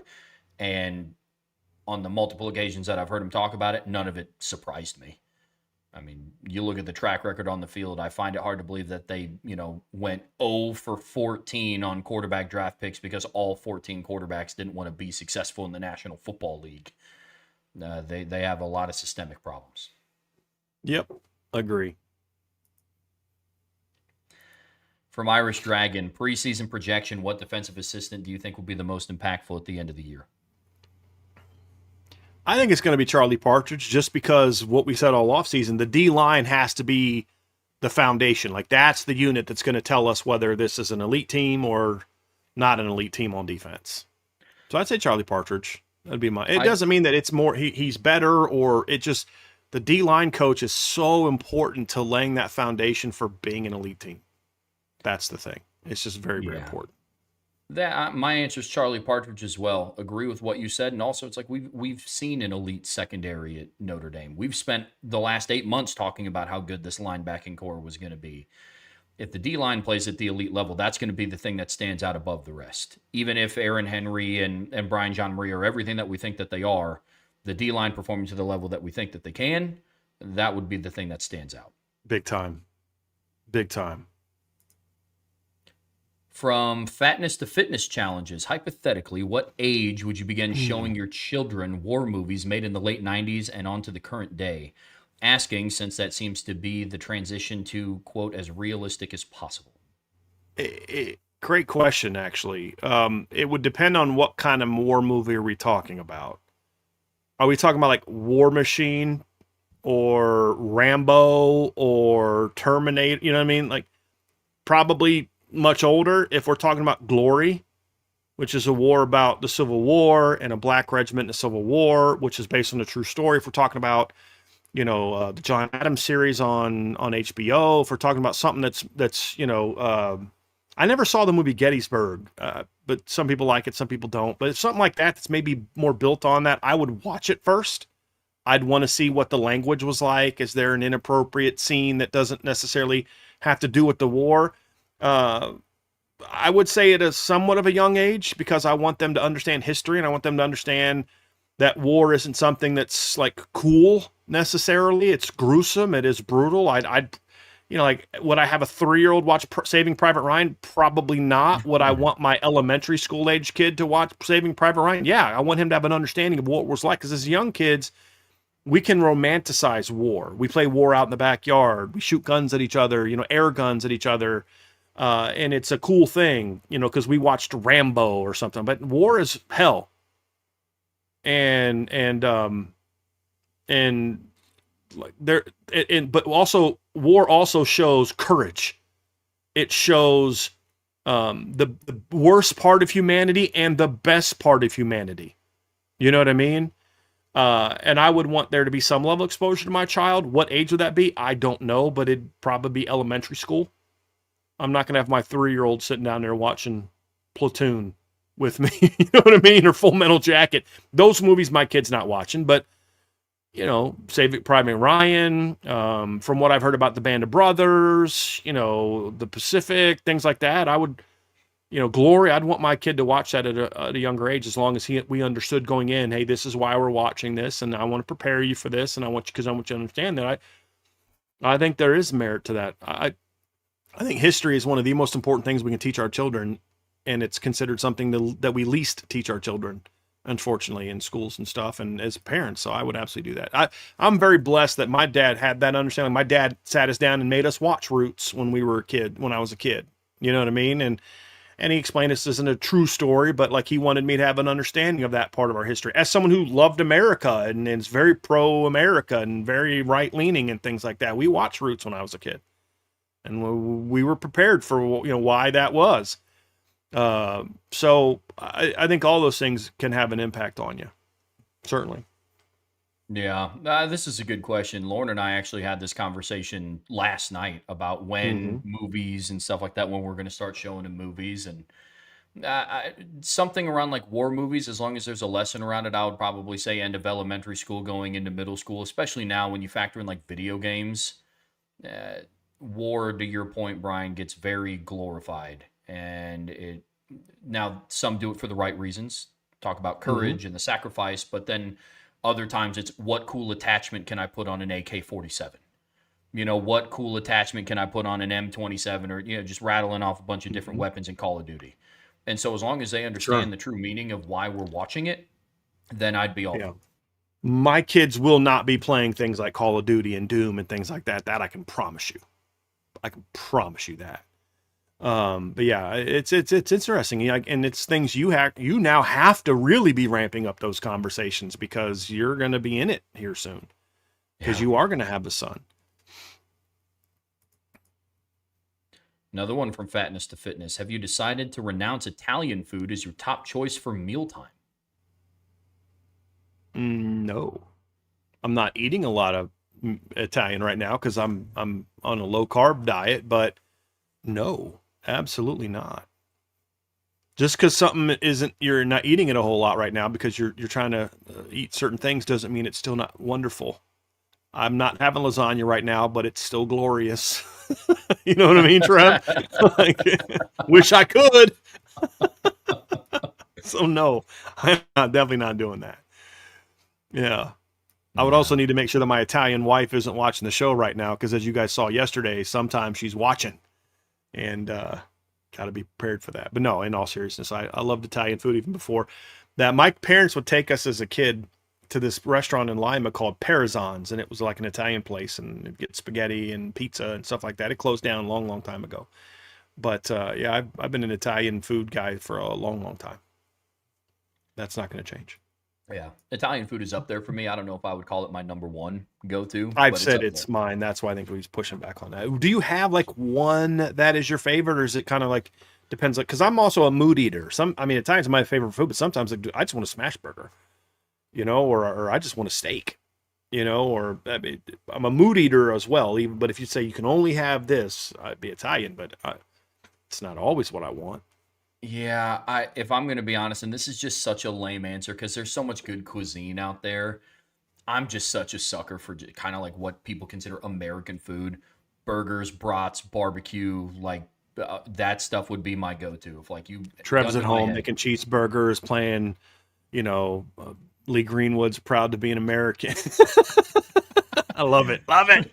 I'm making smash burgers to Fortunate Son by CCR, brother. There You you go. better believe it. There you go. You better believe it.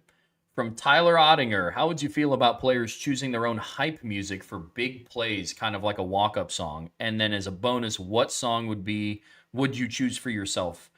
Tyler Ottinger would choose "Flower" by Moby or the Imperial Oh my March. gosh. No, I wouldn't want that because it's so much harder to do that in football. I mean, there's so many options of who might make a big play. Like, good luck to the person running the speaker system to know which of the 85 to 100 players in their roster might make a play from one play to the next. You know what I mean? Like, that Yeah. might be tough. Like, And if it's like, well, what about just for touchdowns? Well, I don't want anything like the fight song to be, playing when a touchdown happens. You know what I mean? So Yeah. I wouldn't necessarily like that. It might be cool as like, maybe to do some sort of like pregame introduction or something like that for For senior senior day. day. Yeah. Yeah. But I no, mean, I don't think football is as conducive to a walk-up song as baseball is. Notre Dame kind of did that the last 2 years. Like whenever Xavier Watts would get an interception, when they were switching from defense to offense, they'd play X Gon' Give It To You by DMX. Whenever Jadarian Price would score, they would play the Price is Right theme song. Whenever Yeah. Jeremiah Love would score, they would always play All You Need Is Love. And so I mean, they've done that to a degree. I like it. I also like it because it's brief, because I also want to hear the band play the song after they score the touchdown, and then I want to hear the fight song. So as long as they don't do it for like every big play, like if every time Drake Bowen made a tackle, they played Drake Bowen's theme song, that'd get real old. Get Yeah. real old. Now, But after a sack, right, right. sure. After a sack, an interception, a huge touchdown, I think that'd be huge. And then if it was up to me, and what song would I choose for myself? Probably Bring 'Em Out by T.I. I don't know what it is about that song, but it gets me absolutely juiced. That'd probably be mine. What would be yours, Brian? That's a great question. I'd have to think about that one. Yeah. Ain't nothing but a gangster party. I really don't even know. You know what I mean? Ain't nothing but a gangster party. Yeah, I mean, I really don't know. I'd have to think about that. I'd have to think about Okay. that. I like that. Cash rules everything around me. Cream, get the money. No, I that's not really how I am. I just think that'd be funny. I don't know. I'd have to think about that. Yeah, that's I'd good. have to think about that. Yeah. Maybe play the not anti-American parts of Born in the USA, because that's not a Have you ever actually listened to Bruce Springsteen's Born in the USA? That is not a patriotic song at all. It's actually quite the opposite. But that part's catchy because most people don't know the words; they just know the Born in the But the rest of it kind of sucks. He sucks, but that part's cool and catchy. Maybe play that way. I don't know. I'd have to think about that. That's fair. Yeah. It's a good question. I just thought of a stupid one. I'll tell you after the show. I also have a stupid one that I will also tell you after the show. Text me because I'm very curious if it's the same one. Real quick, Coach Freeman did note, we'll say this actually I'll say it at the beginning of the next segment, so we can transition, Trev. Right on. You got the Friday free-for-all mailbag rolling here on the Irish Breakdown Podcast, brought to you by our friends over at FanDuel. Really fun questions so far today. Inching closer to the season, you guys are bringing it with the questions today, no doubt. Real quick, doesn't look like that nothing earth-shattering at the press conference today. I was kind of listening as we were doing the show. The only notable thing was he did say that Quincy Porter needed another procedure on his yep. Same one. Quincy Porter and I have another one too. Quincy Porter's needed another procedure on his knee, and he's still going to be a couple weeks out. So that's the only bad news that came out of today. He did not look happy though during the press conference. So either A, he didn't want to be there, or B, he was when he rips the team at the end of a practice. That's something I've heard too, that he's been very intense at the end of practice today. And I think it's partly to try to keep this team locked in and focused. Don't let them feel too good about themselves. You know what I mean? Makes sense. From Adam Garcia, what would the schedule of shows for the week look like if Notre Dame wins the title? Oh. Great question. I mean, it would kind of follow, I would imagine, just off the top of my head, we'd have the post-game show, we do upon further review the next day, and then we would have just some follow-up shows this week on what it means, and the post-game show would be pretty lit, but then so would the shows that follows. We'd kind of do like a season in review, big picture, season review offense, season review defense, replace and reload, stuff like that. What does this mean for Notre Dame's present, future? A lot of different stuff. We'd have some fun with it, and I hope we actually get to think through what that would look like. Yeah. I would ask for Brian's permission to go live at 7 in the morning and just sit at this desk and play the Notre Dame fight song on repeat until the afternoon show. Unfortunately, that would get Notre Dame would put a strike on us and not let us monetize that. Unfortunately, Well, so I'd hum it and see what happens. Just for yeah, 5 hours there you straight. go. There you go. Brian's not going to grant you permission to do that. I'm just going to All right. give Well, you a I heads figured up on I'd that. throw it out there. I would throw it out there and see what happens. Oh man, that's funny. Well, as a follow-up, USMA 87, Notre Dame wins the Natty. How will you celebrate? Special purchase, food, beverage, merch, etc. Well, I'm going to celebrate with y'all in the post-game show, number one. And number two, I'm going to pull out my Gap Closed shirt and rock that. Other than that, just break the game down and just enjoy the victory, knowing that the next several months are going to be a lot of flipping fun, hopefully. So, yeah, just celebrate with y'all. I'll be here in the post-game show, celebrating with you guys. And we'll have to break it down because that's what we do. Irish breakdown. See that right there? Irish breakdown. We'll break it down. Yeah. After wiping the several tears away from my face and come into the post-game show, like Brian said, break it down. That's probably when I'll introduce all of you guys to Dom. Probably have him on the show. He has an IB onesie, so he'll be able to rep the team, and then after that, probably sit back for after the post-game show's over, just kind of like relish in it a little bit. Probably something like that. From ND Wine and Cheese, is recruiting stock in a freshman quarterback really valuable? It seems like they're trying to make Marshall Manning into the truth. As beat writers, what's the value of being this early? Clicks. Seriously. Do you know how many clicks a Marshall Manning story would get me if I wrote an article about how Notre Dame should recruit Marshall Manning? Do you know how many clicks that would get? I won't write an article like that, but could you imagine that? It's a revenue driver. And if your job is covering recruiting, why not talk about it? If he's actually good. I haven't watched Marshall yet. Isn't that Peyton's kid? Yeah, so yeah, I haven't watched him yet, but I mean it's a revenue driver. That's it. Yep. And if he's only going to pick one school. So when he gets to college, only one school's really going to benefit from it. So why not get your licks in now? Very true. Yeah. So that's about it. From Anthony Hans, say by chance USC makes the playoff and plays Notre Dame and loses again, do you believe that will push fans to give up on Lincoln Riley or keep believing? If they make the playoffs and lose to Notre Dame, I don't think that's going to make them give up on Lincoln Riley because they're going to say, hey, we made the playoffs.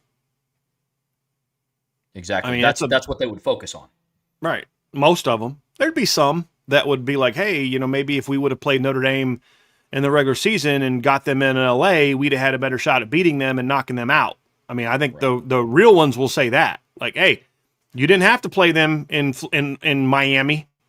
Or, let's say it's in South Bend. This was supposed to be an LA year for this rivalry. If you guys wouldn't have punked out, we'd have had them last game of the year. That 11-1 Notre Dame team becomes a 10-2 Notre Dame team, and they're out. We don't got to play them. But then instead, you were the coward we all know you are, Lincoln Riley, and now you had to play Notre Dame in the postseason on a neutral field, which is going to be closer to South Bend than it's going to be to LA unless the game's at the Cotton Bowl. So that would be mine. Yeah, I agree. I think the USC fans, the majority, there would be some, to Brian's point, that would actually focus on why did you lose in the playoffs. But look, that is a majority of a fan base, and now the majority of the program just wants to be a part of the playoffs. They're not trying to put together a championship caliber run. Everything for them, everything is geared towards just making the playoffs. That's the whole thing. That's what bothers me the most about it. So, no, I don't think that would give the majority of their fans the push to give up on Lincoln Riley. They would just focus on but we made it, that type of thing. Looks like we made it. That's what they'd be singing the whole time. 100%. From Chase Talks Sports, Brian is a history guy. Have you gone to see The Brink of War yet?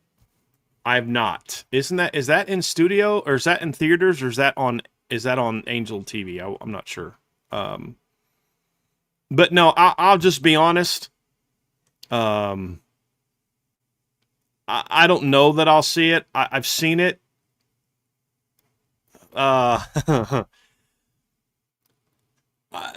knowing the topic of conversation, I'd be nervous about them doing justice to it. And knowing Jeff Daniels and his views on the world, I'd be also nervous about Jeff Daniels doing a fair representation of I believe he plays Ronald Reagan, I believe. Yeah. So I have some reservations about how well I think that'll be done. But if it's done well, I think it'd be a fascinating topic. The Reykjavik Summit was huge. I mean, that was a huge deal. So it just would depend on how the feedback I got on how it's portrayed. But it also doesn't necessarily strike me as I got to see it in the theaters kind of movie. You know, it's one that I wouldn't mind wait till it comes on the TV and watch it on my TV down here. So we'll see. But I haven't seen it yet. I didn't know that it was out in movie theaters. I thought it was one that was going to be on like one of the I didn't think that streaming it was things. yet. So yeah, it was released on August 14th. But I just thought it was a streaming one. I didn't know that it was in movie theaters. So yeah, made $2 million this opening weekend. It's not good. From Nicholas Grosh, have you guys noticed that since NIL started, players seem to commit less off-field transgressions? I had noticed that. I think some of that's reporting. Yeah. Things aren't reported as much. Yeah. But no, I think as these young men get like agents and lawyers in their lives, they are probably, I would think, if an agent or lawyer is doing his job, he's going to sit down with these young people and say, hey, listen, how you conduct yourself off the field is going to have a big say in the kind of deals that I can get you. You know what I mean? If you're out there acting a fool, you better be look, if you're a star, you can act however the heck you want and people will pay you. I mean, look at what Terrion Arnold was accused of, and he got cut by the Lions. He's accused of literally kidnapping and wasn't like attempted murder or something like that. And the Seahawks still signed him. You can run and cover. People don't care in the NFL. But he won't be getting a bunch of big endorsement deals. He'll get signed by somebody, but he's not going to be like the spokesperson for Nike. You know what I mean? But I would imagine that if I could verify this through data and not just, it's not being reported as much, but actual data, I would say that's probably a result of having agents and business people who care about your brand more than what a coach would, giving you some advice about, bro, you better be more careful about what you do and who you hang out with and things like that. I would imagine that's a byproduct of that. With good agents, if you're a good agent and a good lawyer, you're absolutely making sure that your client knows how important it is for him to present a positive view of himself if he wants to get more NIL money. From Anthony Hans, would you say Bubba Frazier is a better Kevin Stefferson, 2017 wide receiver, if you don't remember? I remember Kevin Stefferson. They're different. Oh, yeah. Kevin was more of a smooth, silky smooth kind of guy. Bubba Frazier is more like CJ Sanders in style of play. He's just a lot better. I think that's more of his style of play. Athleticism is more of like what CJ was. But I just think he's a lot better than what CJ was. Yeah. Yep. As Kevin Stefferson was like body type wise, so it was like a little longer. Like not Bubba Frazier's not like stocky, but his build's closer to like Golden Tate. The current player that would most remind me of him would be Mylan Graham. Like body type of Kevin Stefferson. Of Kevin Stefferson, exactly. Yeah. Of the freshmen, I don't know that any of them necessarily were. Dylan Faison would be the closest comparison to Kevin Stefferson amongst the freshmen. He's similar, longer, skinny, smooth, long strider, athletic. That would be the closest one to him in that regard.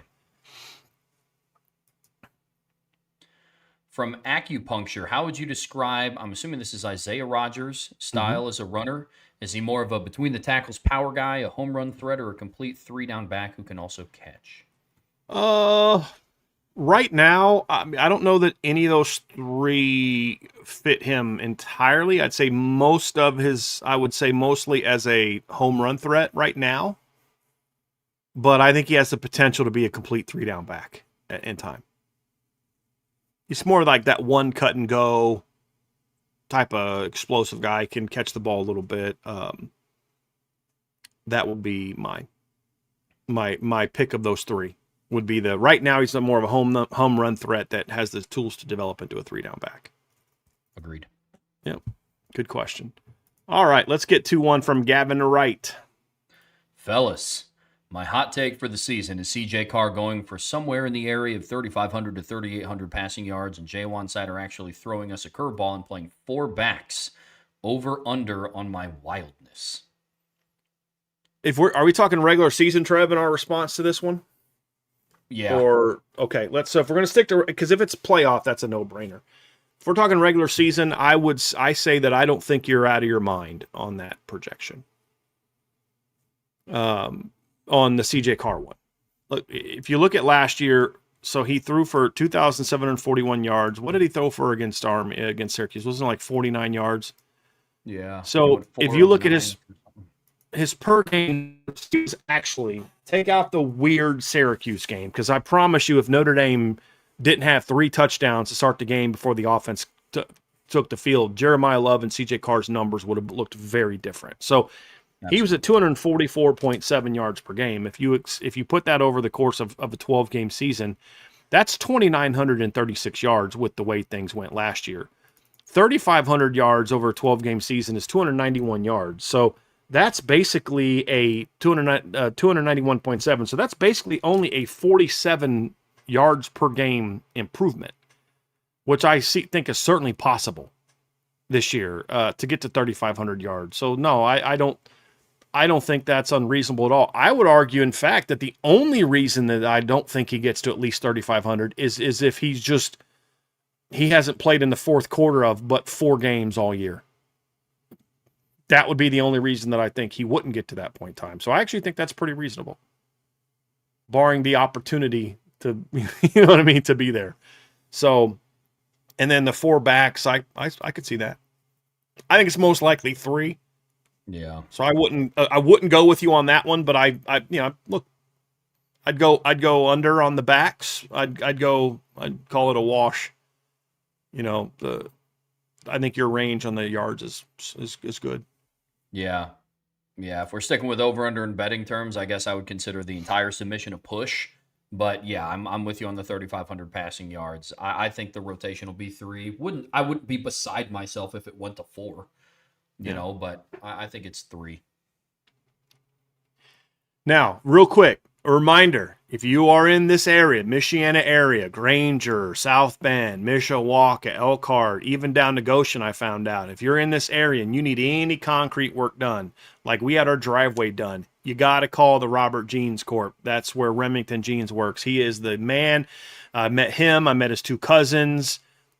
Who worked on our house. We were so thankful with the tremendous job that they did. They will be doing more work for us in the future, as long as they're willing to do so. But and they're also all Notre Dame fans, which is awesome. So just wanted to remind you guys of that. But Remington has a question in a super chat. Thank you very much, my man. Appreciate you, Remington. Appreciate the super chat. How important is it to have talented depth, not only in games, but in practice, to give your starters as much rest in practice as possible without having a major drop-off in practice competition? Go ahead, Trev. You want to take a crack at that one? Go for it. Yeah, this is actually, one, astute observation, and I think it is incredibly important. I mean, I hear the stories about the 1988 team and how they talked about practice was harder than games.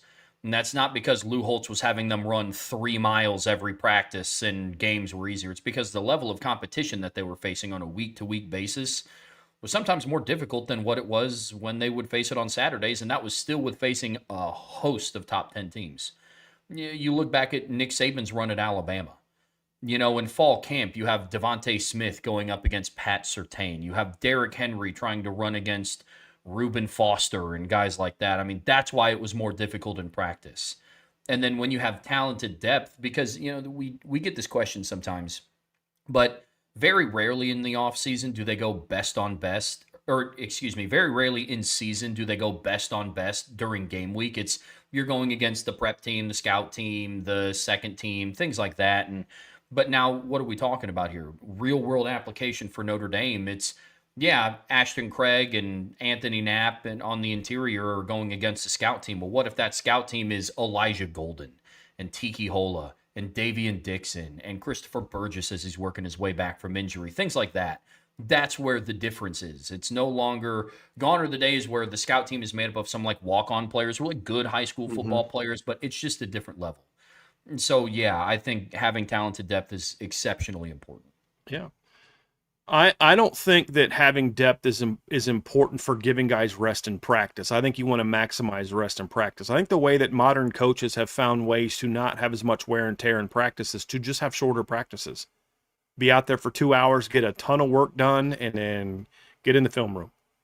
I think gone are the days of 2.5, 3 hour practices, and that's a good thing, in my opinion, in today's game. So I think I love Trevor's answer. Having great depth also helps you prepare.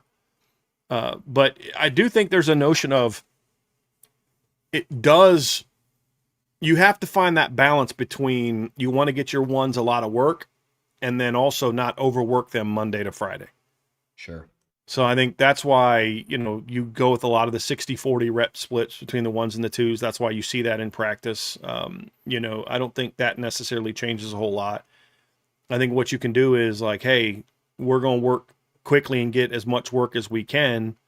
This week, maybe the ones get a little bit more work. Maybe this week, the twos get a little bit more work. There's things like that where you can draw them back a little bit and manage that as you kind of get deeper into the season. But I think a lot of it just comes down to making sure that you've got intentionality in your practices a little bit shorter but efficient, getting tons of work done, and make sure you have a great recovery program. That's such an important part of this too, Remington, is not just, and that's where I think Shields will have a big impact. It's like just having an improved recovery situation, things that you can utilize to, and there's so many advances in modern science now that we understand even more about the human body than we did in the Rockne, Leahy, Parseghian, even the Holtz days, about how to help the human body recover from some of the more grueling physical activities that you do, so your body doesn't have the same wear and tear. That's why you have to be so important with the nutrition aspect of it. But I do think there comes a point in time in the season where it's like, hey, look, we got to buy, we got an opponent coming up this week. Maybe I'm going to pull back a little bit on Jaden Greathouse's reps this week in practice because he's kind of cooking a little bit. Adon Schuler maybe doesn't need all 60% of the first team reps this week because dude's a 3-year starter and he's a little banged up. And so I think there is merit to that. Certainly merit to that. And that's where I think depth can help you a ton. Because if otherwise you're like, well, I'm wasting a rep here because we're never going to put that kid in the game. But Yeah. I'm trying to save this guy a rep. Where now you're like, hey, we're not only giving Bryante a rest, but we're getting Joey O'Brien some much needed additional reps to get him ready to go. I think there's a ton of value in that. From Irish Dragon, another preseason projection. What offensive assistant coach do you think will be the most impactful at the end of the year? It's similar answer to the other one. It's got to be Joe Rudolph. Yeah. And there's the lazy line plays important line driven program. But I literally with this team, there is no more important coaches than the ones that have got to get the lines ready to go. That what will make or break this football team. 100%. From ND Wine and Cheese, when Notre Dame wins the Natty, will you be a humble winner since we've been here before, or overly obnoxious to all the Notre Dame haters? I would like to say, in order to pump myself up, that I will be a humble winner. I would like to say that, but the odds of that actually being true are very slim. Look, I'm just going to be intolerant. If you're not a Notre Dame fan and you hate Notre Dame, you're not going to want to hear me. Now, if you're someone like Archer or Insured by Big, I don't think they're going to dislike our show for the month afterwards because we're not going to be like F Ohio State, F. But like a lot of the people out there that hate on Notre Dame, I'm going to have some comments. I'm going to have some things to say to you, and I'm going to very much be obnoxious to those people. Indiana fans are going to hate my effing guts if Notre Dame wins a title this year. I'm just going to be real with you on that one. But no, I mean, in all seriousness, I'd like to say I'm going to kind of keep it professional. The post-game show is when I'm going to kind of have my fun. But when we're doing shows in the off season, I'm not going to walk in every show like, playing some like pimp music or something like that, or, doing the Vince McMahon walking down the, I'm not going to be doing stuff like that. We'll keep it professional, but the post-game show is going to be, I'm going to be DXing a lot of people in the post game show. I'm just telling you all that right now. So, but no, I mean, overall, I'm going to be a little bit insufferable on Twitter. But in our shows, you won't see it. But on Twitter, I'm going to be pretty insufferable. Yeah. Because I'm like Marcus Freeman. I'm remembering all the stuff you were saying. I've bookmarked a lot of comments over the last few months. A lot of comments. So yeah, I'm not going to be fun for if you're a Notre Dame fan, you're probably going to get sick of me too. But if you're not a Notre Dame, I'm going to get blocked by a lot of not Notre Dame fans if they do that. I can assure you of that. And yes, yeah, I'm going nuts. I'm not even going to try to say I wish I could be I've never experienced Notre Dame winning a title. And I gave you guys what the analogy was of how it's been being a younger Notre Dame fan. It's like waiting all year for Christmas and then saying it never comes. And if this year Santa comes, I reserve the right to go nuts. Like I wish I couldn't even. I wish I could be like. I wish I could be humble. I'm going to be insufferable for a good chunk of time, and I just to Brian's point shows. Obviously, it'll be professional, but yeah, there will be some. Especially living so close to Bloomington, Indiana, I'm gonna have a lot of fun walking around downtown Indianapolis. A lot of IU fans here. Yeah, that'll be fun. Yep. From J. Melvin, Brian, I was listening to a CFB show that said Miami's linebackers without as dominant of a D-line as last year will be the thing that cost them against an elite team like Notre Dame, Texas, or Indiana. Do you agree with that?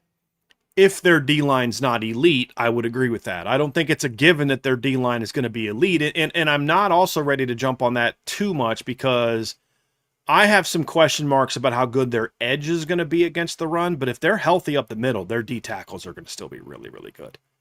And I think that is more of an impact on the mic, especially. So if their D-line is not as elite, then yeah, that'll have an impact. But I don't think their linebackers are going to go from being pretty good to suck because they don't have last year's. It's like with any good linebacker is going to have a tougher time being effective if the D-line's not eating up blocks for them. That's true for any linebacking core, not just Miami's. Now, I don't think Miami has a super talented linebacking core. Which could be exposed a little bit if their D-line's not dominating. That's absolutely something I agree with. But that's also a big if. Because they are still pretty talented there. Yeah, absolutely. From Vince Trowbridge, the VP of IB, who scores more against Notre Dame, Wisconsin, Rice, Michigan State, or Navy? And which team do you anticipate having the best game against Notre Dame? Of those four, I would say Navy, and Navy would be my answer for both of those. I'd go in order of who I think it'll be. I'll go Navy, Michigan State, Wisconsin, and then Rice. Actually, no, I'm going to go Rice, then Wisconsin. I think with what I'm hearing about Wisconsin, I think they're going to really struggle to move the ball against Notre Dame. With all the O-line injuries they're having, I could see that. So I'll go Navy, Michigan State, Rice, and Wisconsin. Would be the order I would give that. Yeah. Navy is my clear cut, giving Notre Dame, scoring the most points and having the best game against Notre Dame. From Mac Irish, Thomas Castellanos entered the transfer portal. Would you take him as a backup? Heck to the no. He doesn't fit the system. The guy's a professional athlete. He hasn't been with the team. What message do you send to your players if you bring in a quarterback who's never been part of your team in to be your backup quarterback? What message do you send to Teddy Gerard, Noah Grubbs, and Blake Hebert in that instance, especially the two freshmen? I would definitely not do that at all. Agreed. Not even think. I wouldn't even let him finish the question. I'd hang up on his agent so quick. You want to talk about who? Click. Peace out. I wouldn't actually do that. I mean, you'd be professional, but you get the point that I'm making. Wouldn't even consider it for a second. Nope. Not even for a second. Another one from Archer, buy or sell. Brian Kelly deserves credit for rebuilding Notre Dame, and if he had left a few years earlier, he would be more fondly remembered by Notre Dame fans. Sell. Look, Brian Kelly was a guy that fans knew deep down was not a good person. Some of them were okay with it as long as he was their coach. Yeah, he's an a-hole, but he's our a-hole kind of thing. I was hammering Brian Kelly going back to 2015. So, and there were some people like that. So maybe he does. Look, does Brian Kelly deserve some credit? Sure, he was the coach during their rebuilding period, but I just don't think he was the primary person responsible for that. I think Jack Swarbrick deserves more credit for it than that, and I think that Notre Dame won in spite of him at times. He gets all the glory because he took all the glory, but Notre Dame won during his tenure because of guys like Mike Elko and Clark Lee and Matt Bayless and Harry Heastan and people like that. Not because of Brian Kelly. As I've said before, this is what captains have told me.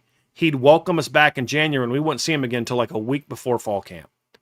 So who was running the team? It was Coach Lee and Coach Bayless. So I'm going to give those guys more credit for it than Brian Kelly. And it's, well, he hired, no, he didn't. Brian Kelly was trying to leave when Jack Swarbrick and Chad Klunder were driving the coaching search to bring in Mike Elko and Chip Long. They deserve credit for the turnaround, not the guy that wanted to leave. I'd give Bob Diaco a bit of an assist, too, for calling Brian Kelly and telling him to hire Matt Bayless because he was going to hire a strength coach from freaking South USC.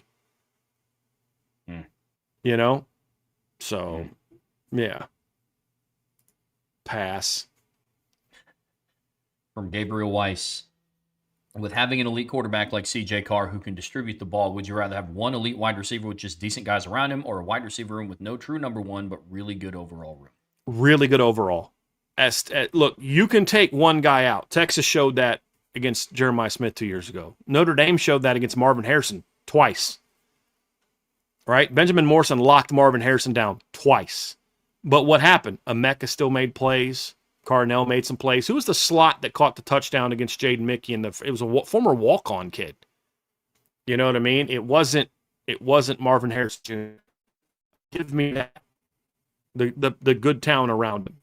You take him out, but you still got to deal with Emeka Egbuka and Carnell Tate and guys like that, and you can't beat them. So give me the really good all-around over the one guy with everybody else just being Yeah. No question. No question. I mean, we watched Notre Dame go 6-6 with that. Oh, yeah. Right? 2009? Yeah. I mean, shoot, decade later in 2019, they had that one dominant player in Chase Claypool, but the rest of the room was fine, and they lost to the best teams that they played. Man, one of them wasn't even close. Yeah. Yep. All right, let's get to some more questions here I want to get to some people we haven't got to yet. Here we go. Jeremiah Huggins. Do you project the backups at quarterback to get much quality play time and clean up this season? Or could a Heisman run keep CJ in the game longer? You are not going to keep CJ in the game longer very often for mop-up minutes to pad his stats. I don't think. Your goal is to win a championship. Fernando Mendoza barely had 3,000 yards last year at the end of the regular season. Barely. He had some big moments, so I'm not worried about that. Now, I'm not pulling CJ Carr at halftime of games, unless it's crazy, but they didn't even pull him at halftime of the Syracuse game, and it was 42-0. You want to get him some work, but look, if CJ Carr's got to end the game 10 of 12 for 200 yards and 2 touchdowns, and he doesn't have a monster game, but we're blowing some team out, as a coach, I'm yanking him. I'm sorry. We're trying to win a championship. And you know who I don't think CJ Carr would care about that? If the Heisman is a byproduct of CJ Carr leading this team to a championship, he would gladly welcome winning the trophy. But if CJ Carr is who I think he is, winning a championship, he's not going to look back and be like, gee, if only I could have won the Heisman. Of course, you'd like that honor, but I think his goal is to win a championship. That's what CJ Carr cares about. And no, and then I also think your second job as a coach is to develop your younger players. In this particular situation, they need as much work as possible. And if CJ Carr is going to win the Heisman, like we've talked about before, he's the favorite to do it on FanDuel. And I understand all those pieces, but CJ Carr is not going to win the Heisman Trophy this year because he dices up rice for 4 quarters.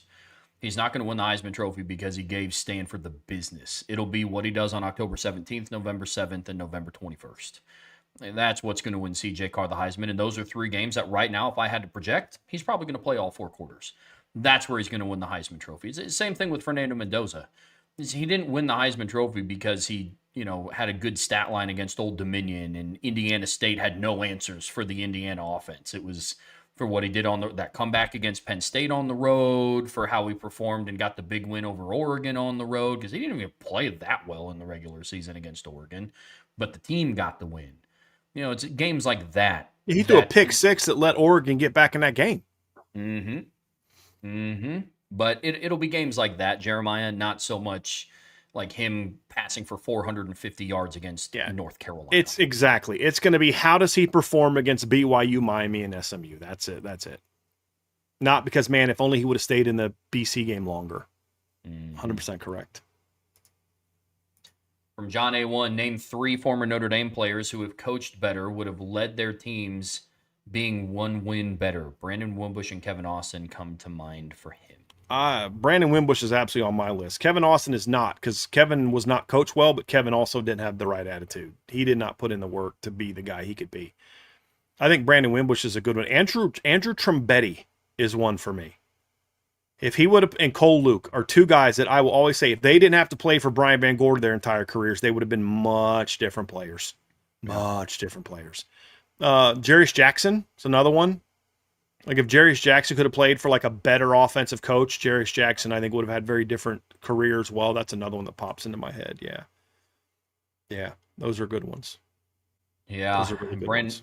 Yeah, Wimbush is on that list for me. I always go back to Darren Walls. Like, if he had Mike Mickens as his DB coach, I think Darren Walls would have been a dude. Gary Gray, I'd say the similar thing about. Yeah, Gary Gray for sure. Because they were together.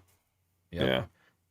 I mean, he was still pretty good, but I still feel the same about that 2015 defense with Brian Van Gorder. I feel the same way about Max Redfield too. If he had a better DB coach, I think he would have been, and he was still pretty good.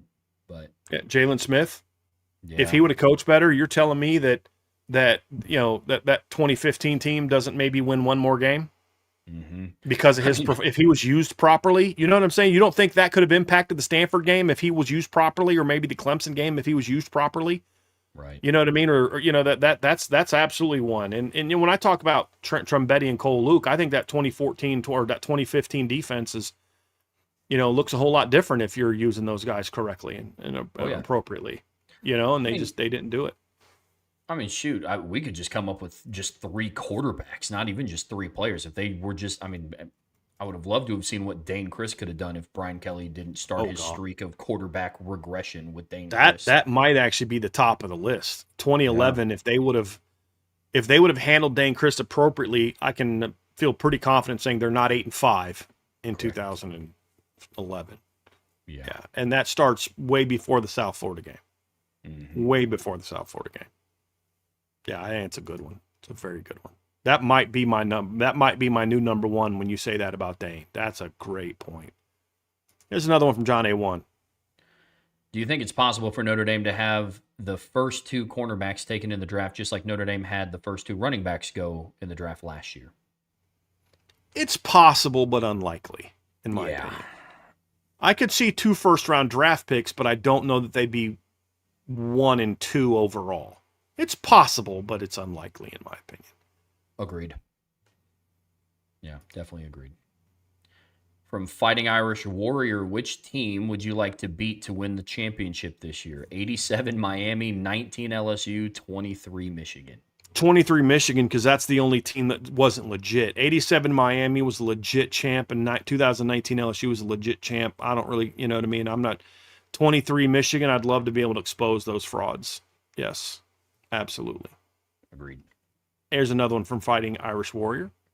How much of a problem would it be for Notre Dame's schedule this year if Miami and or BYU turns out to be duds? If Notre Dame goes 12-0, it doesn't matter. Agreed. If Notre Dame goes 11-1, it matters more. If Notre Dame goes 10-2, it screws them. Well, they screwed themselves, and that played a role in it. But yeah. 11-1, 12-0, it doesn't matter. They'll be in the playoff. It would impact their seeding at 11-1. It could potentially impact their seeding. Like if, there's a world if those 2 are duds and Notre Dame goes 12-0 and blows everybody out, there's a world in which there's 4 conference champs that have 1 loss and they're ranked higher than Notre Dame. Or 3 conference champs that, let's say Ohio State or Oregon goes 12-1 and and wins the Big Ten championship. I said this before, Notre Dame and Ohio State and Texas play each other, right? And say Texas wins, and then Ohio State runs the table and they go 12-1. Texas then runs the table and goes 12-1. Georgia goes 11-1 or 12-0, loses to Texas. That's 3 12-1 teams that, in my opinion, could arguably all have a better overall resume than a 12-0 Notre Dame. You know what I mean? Like, just because Notre Dame's 12-0 doesn't mean they should be seated higher than a 12-1 team. You know what I mean, Trev? And so in that world, maybe that Notre Dame drops down to the 4 or the 5 seed. You know, I mean, there's a world in which that happens.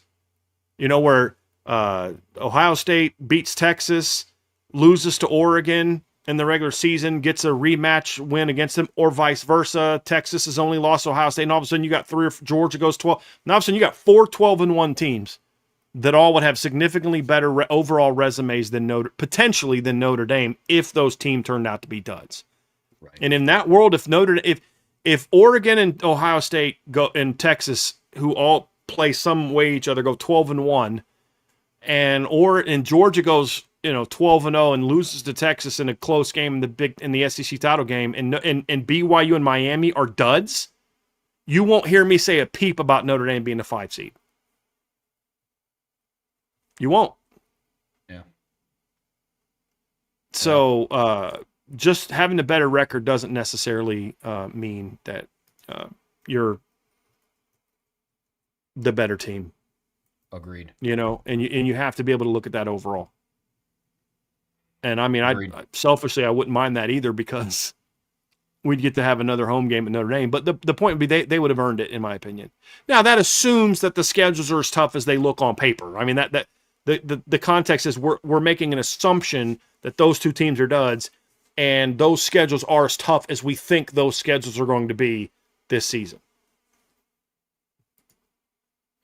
From Irish Guy 99, saw BYU has several 6'5" receivers that'll start for them with Kyler Casper and JoJo Phillips. How difficult of a transition will this be for our DBs when dealing with the 6-foot receivers in practice? It won't be. Number one, they go against taller receivers in practice as well. There's some 6'2" guys.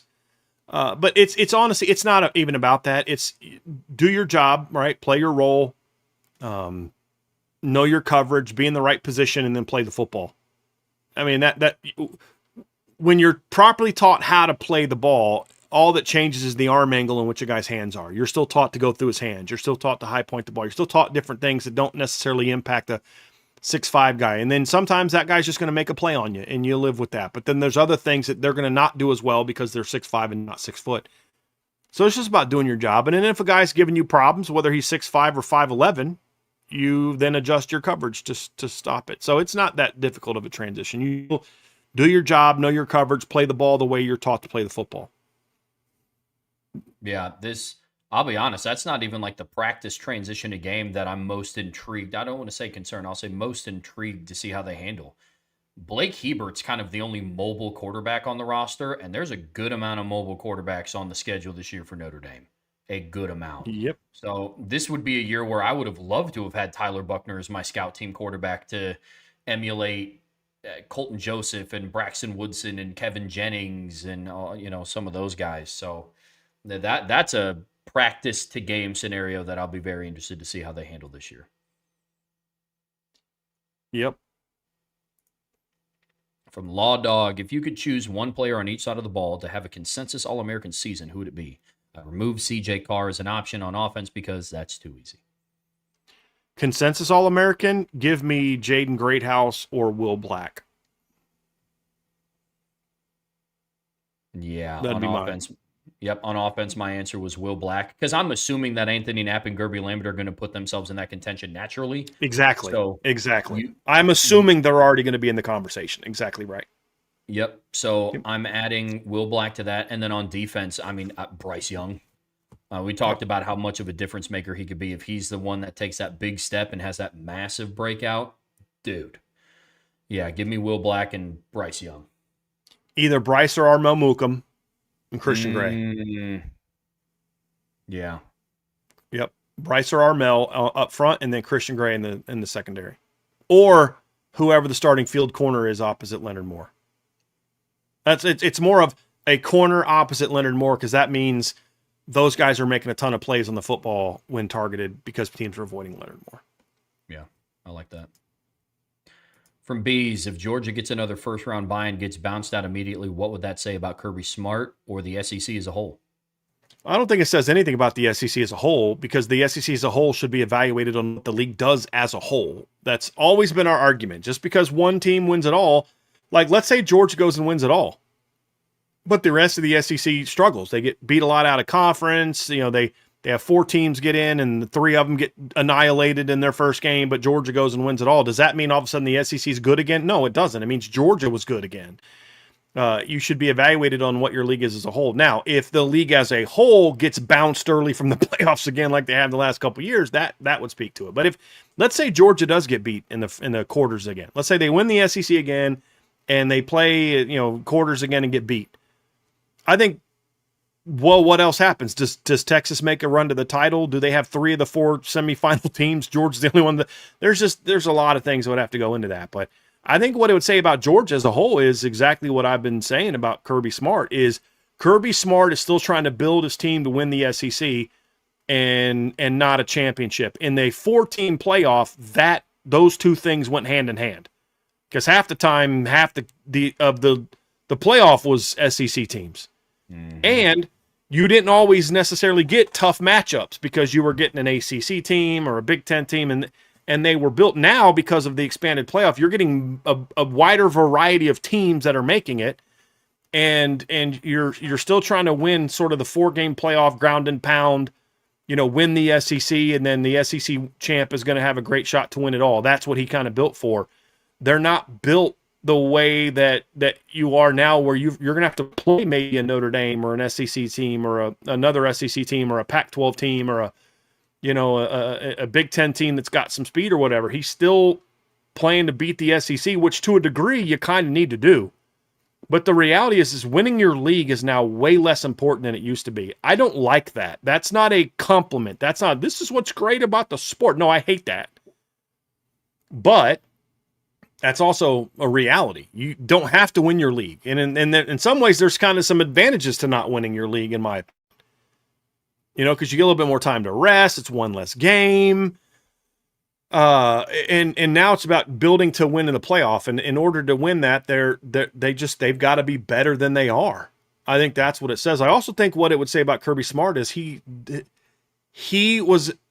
doesn't understand that in today's era, you need more playmaking at quarterback to win it all. Because he's still living in the world where they dominated in the Stetson Bennett era.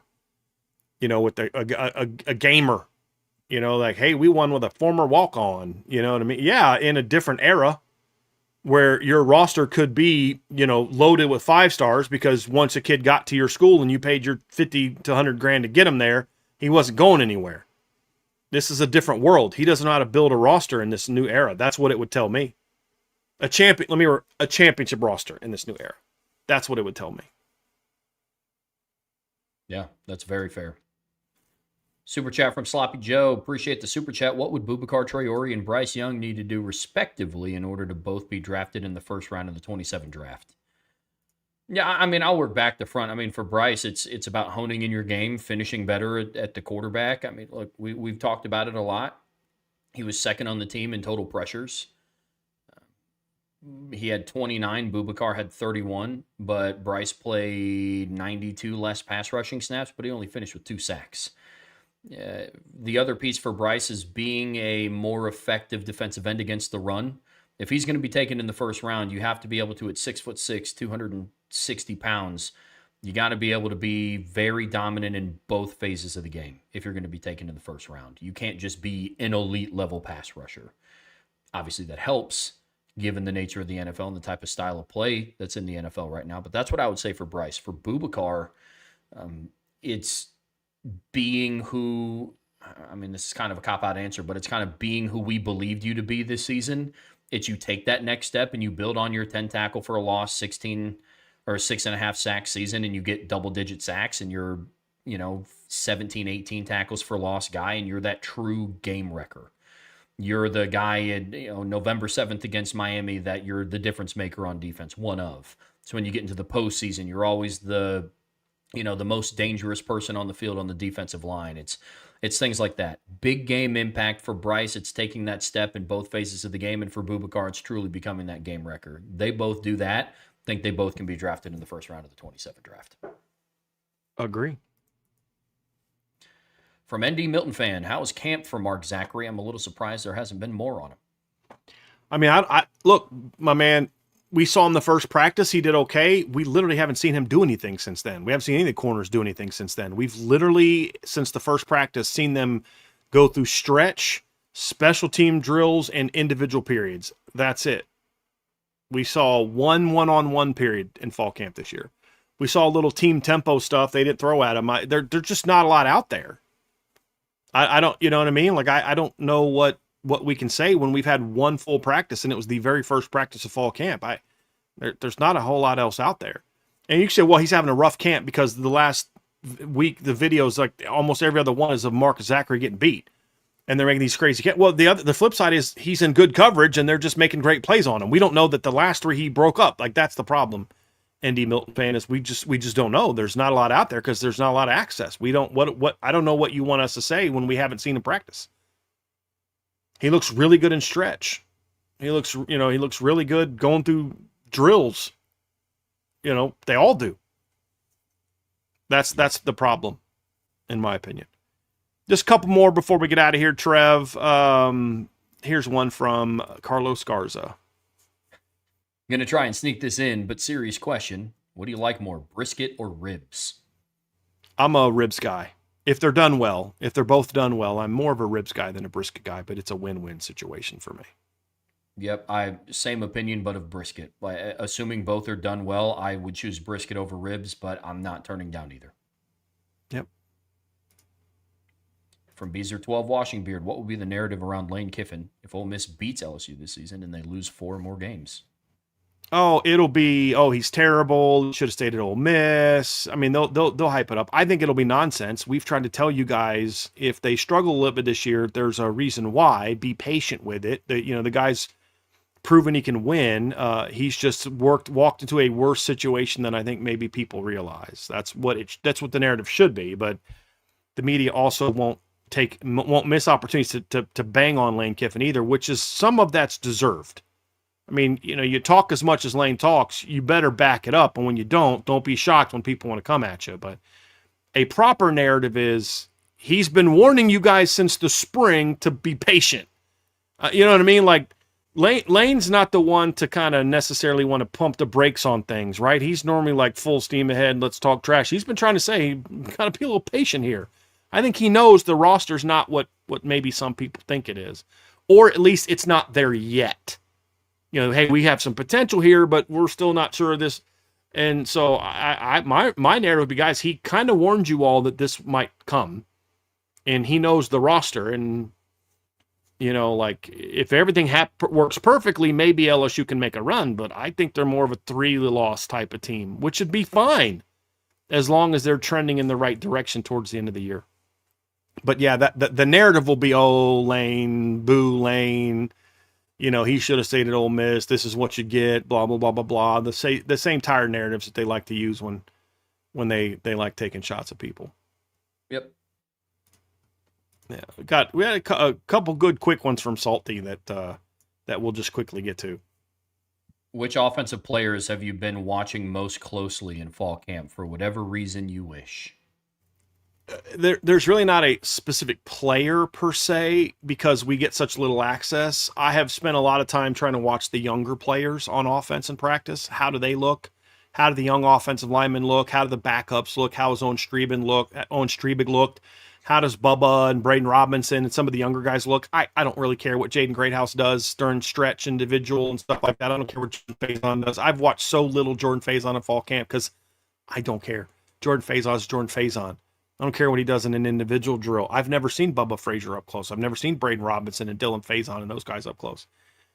Defensively, it's been mostly the D-line. Just been watching the heck out of the D-line because we actually get to watch them go through drills a lot because they're not doing special teams. And so there's not one in particular, but if I were to have to pick one, it's probably Bryce. has been the guy I've probably paid a little special attention to, because that was his next question, was which defensive player have you been watching mostly in fall camp. So let's get these last two kind of fun ones here, Trev, before we get out of here. Here's one from Patrick Earwood, 3225. He says, I wear a Notre Dame jersey for every game I watch, and my dad loves Notre Dame as well, but doesn't wear any Notre Dame gear. What do you guys wear during game days if you're not working? Mine is this. I just wear this. Yeah. What about you, Trev? Yeah, I mean, Patrick, I don't remember the last game day that I had that I wasn't working. Like, whereas, like, we had a... Like, I guess, are you asking, like, if I'm not in, like, the press box? That's where I kind of took it, you know, because if it's in the press box, we're wearing the polos and, you know, things like that. But I think it's more of like if you're at your house is more of what I think he means by that.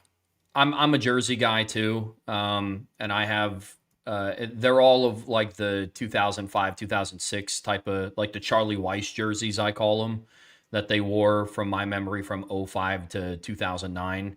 And I have one that, like, if they're on the road, I wear my white one. If they're at home, not going alternates, I wear my blue one. And I have since stopped wearing my green one because I'm a very superstitious person. And I wore my Notre Dame green jersey because it's my favorite one.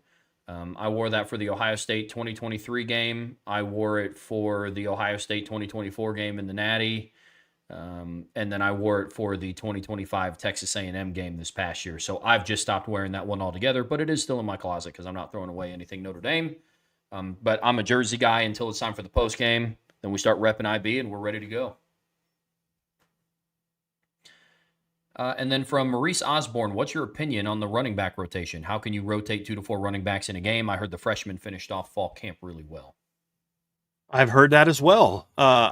Jonas kind of just keeps doing Jonas things. I've heard Javion just kind of got better and better and better as fall camp went on, and that's expected. I mean, number one, Javion missed all of spring, so it's not like he was not going to drills. I mean, he wasn't practicing during the spring as he recovered from his surgery, and so he hadn't gotten the footwork down. There's some different things he's got to learn, and there's a lot more that running backs have to learn in college than what they did in high school, even ones that played in complex high school systems. So it's not a surprise. I wrote about this in our last practice report. I paid more attention to the running backs in the last practice we were at just because I hadn't seen Javion up close as much. And I mean, just the explosiveness. I think I said in the show, Trevor, in the breakdown, that it's hard not to get Jadarian Price vibes when you watch Javion Osborne. Just the way he cuts, the way he moves, his ability, just like he does things naturally that you're like, that jump cut shouldn't look that easy. Agreed. And so I just think and that's going to continue to happen. He's going to get more and more and more comfortable. I think the way that you rotate more than 2, if it's 2, it's an easy thing. It's like, you get every third series, or, some people do it off series. Some coaches do it off snaps, or, like we're going to rotate every 7 snaps. Your number 2 goes in for 4 snaps, and then your number 1 goes back in. Some do it off of series. But then there's a limit to how many plays in a series. That's the easy way to do 2. If you're getting a third, there has to be a purpose for why you're putting in that third back or the fourth back. So let's say there's a world in which Aeneas is your 1 and Keegan's your 2. But Nolan James is going to be your third down back, and then one of the freshmen is kind of your best short yardage goal line back, and you put him in that situation. Or let's say Nolan and Aeneas are your 1 and your 2, or Aeneas and one of your freshmen are your 1 and your 2, but Keegan's your short yardage goal line back, and Javion or Jonas is your third down back. It's really kind of that, and we saw that in 2024. I think the other way to kind of do it early is, especially with Aeneas and Keegan, is look, you're in the second half of a game. Let those younger backs get a series or 2 behind the starting offensive line. So, like, I would pull CJ and Aeneas / Keegan, and let's just assume they're the 1 and 2, just for argument's sake. I would, if I felt like one of the freshmen was, like, pushing, I would give him a series behind the starting offensive line with my number 2 quarterback, like in the third quarter. I like it when teams do that, where they kind of pull the starting quarterback and maybe the starting running back, but let the number 2 at those positions get some work behind the 1-0 line. Notre Dame did that once or twice last year. Yeah. I would do that. Didn't they do that against Navy? Pretty sure they didn't. I think Kenny got a series against Navy with the first team offense, I believe. So I would do that. So roles, defined roles, and getting those younger guys in there later. But look, I'll say this about the freshman backs. Kyron Williams carried the ball 4 times as a true freshman. The next year he went out and rushed for 1,000 yards. Audric Estime ran the ball 7 times as a true freshman. Went out the next year and ran for over 900 yards, and then the year after that ran for over 1,300 yards. The freshmen have to be patient. Their time may come this year. It may not. They have to be locked in and ready for when their time comes. But if their time doesn't come this year, that's okay. That opportunity will come, and Notre Dame has a long history of guys not playing a whole lot as rookies and then going out in year 2 and dominating. We've seen that actually quite a bit in recent history. And so that's going to be the thing for Jonas and Javion is this is 2 kids who combined for over 12,000 rushing yards in their careers, Trev. I don't think they're going to necessarily be patient, and you don't want them to be patient to the point where they're okay not playing. But you just want them to say, hey, listen, this is your role right now, but that doesn't mean that this is your role forever. Forever this year, and even if it ends up being that role this year, keep getting better, and then when we get to the spring next year, now you go make your move, just like Kyron did, just like Audric did. And there's a lot of backs in history that we've seen not play a lot as freshmen and then have breakouts in year 2 because they were patient, they trusted the process, they knew this is where they needed to be, and when that opportunity came, they went out and dominated. That's what I would love to see from those freshman backs. But I have a feeling they're going to get a lot of I'll be shocked if the freshmen only have 4 carries this year. Because you got to remember when Kyron only had 4, it's because they had the redshirt rule. He can only play, I think at the time it was only 3 games. And then it jumped to 4, I believe. But when Audric played, it was I believe it was 4.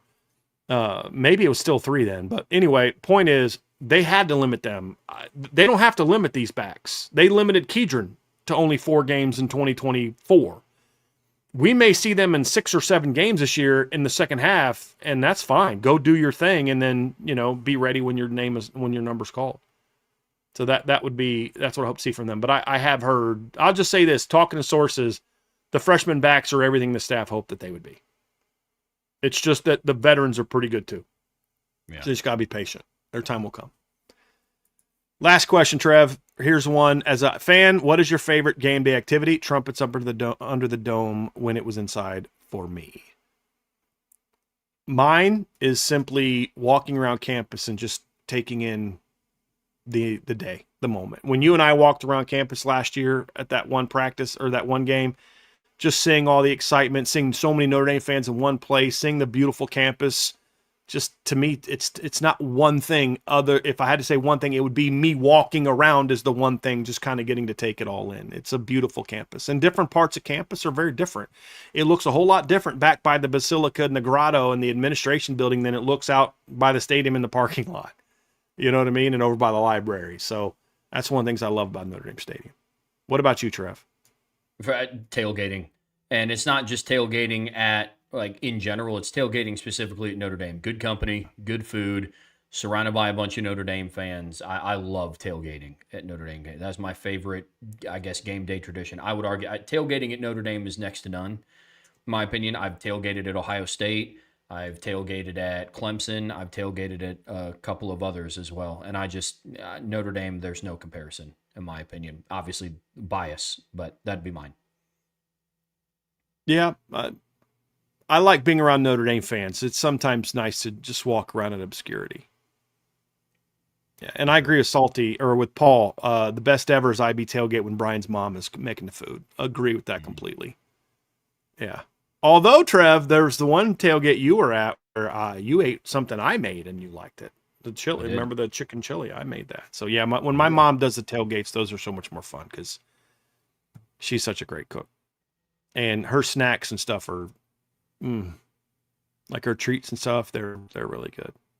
They're really, really good. All right, Trev, that I believe will be it for today's. I know there were some we couldn't get to, guys. We're already 3.5 hours in. We just can't get to everybody's questions.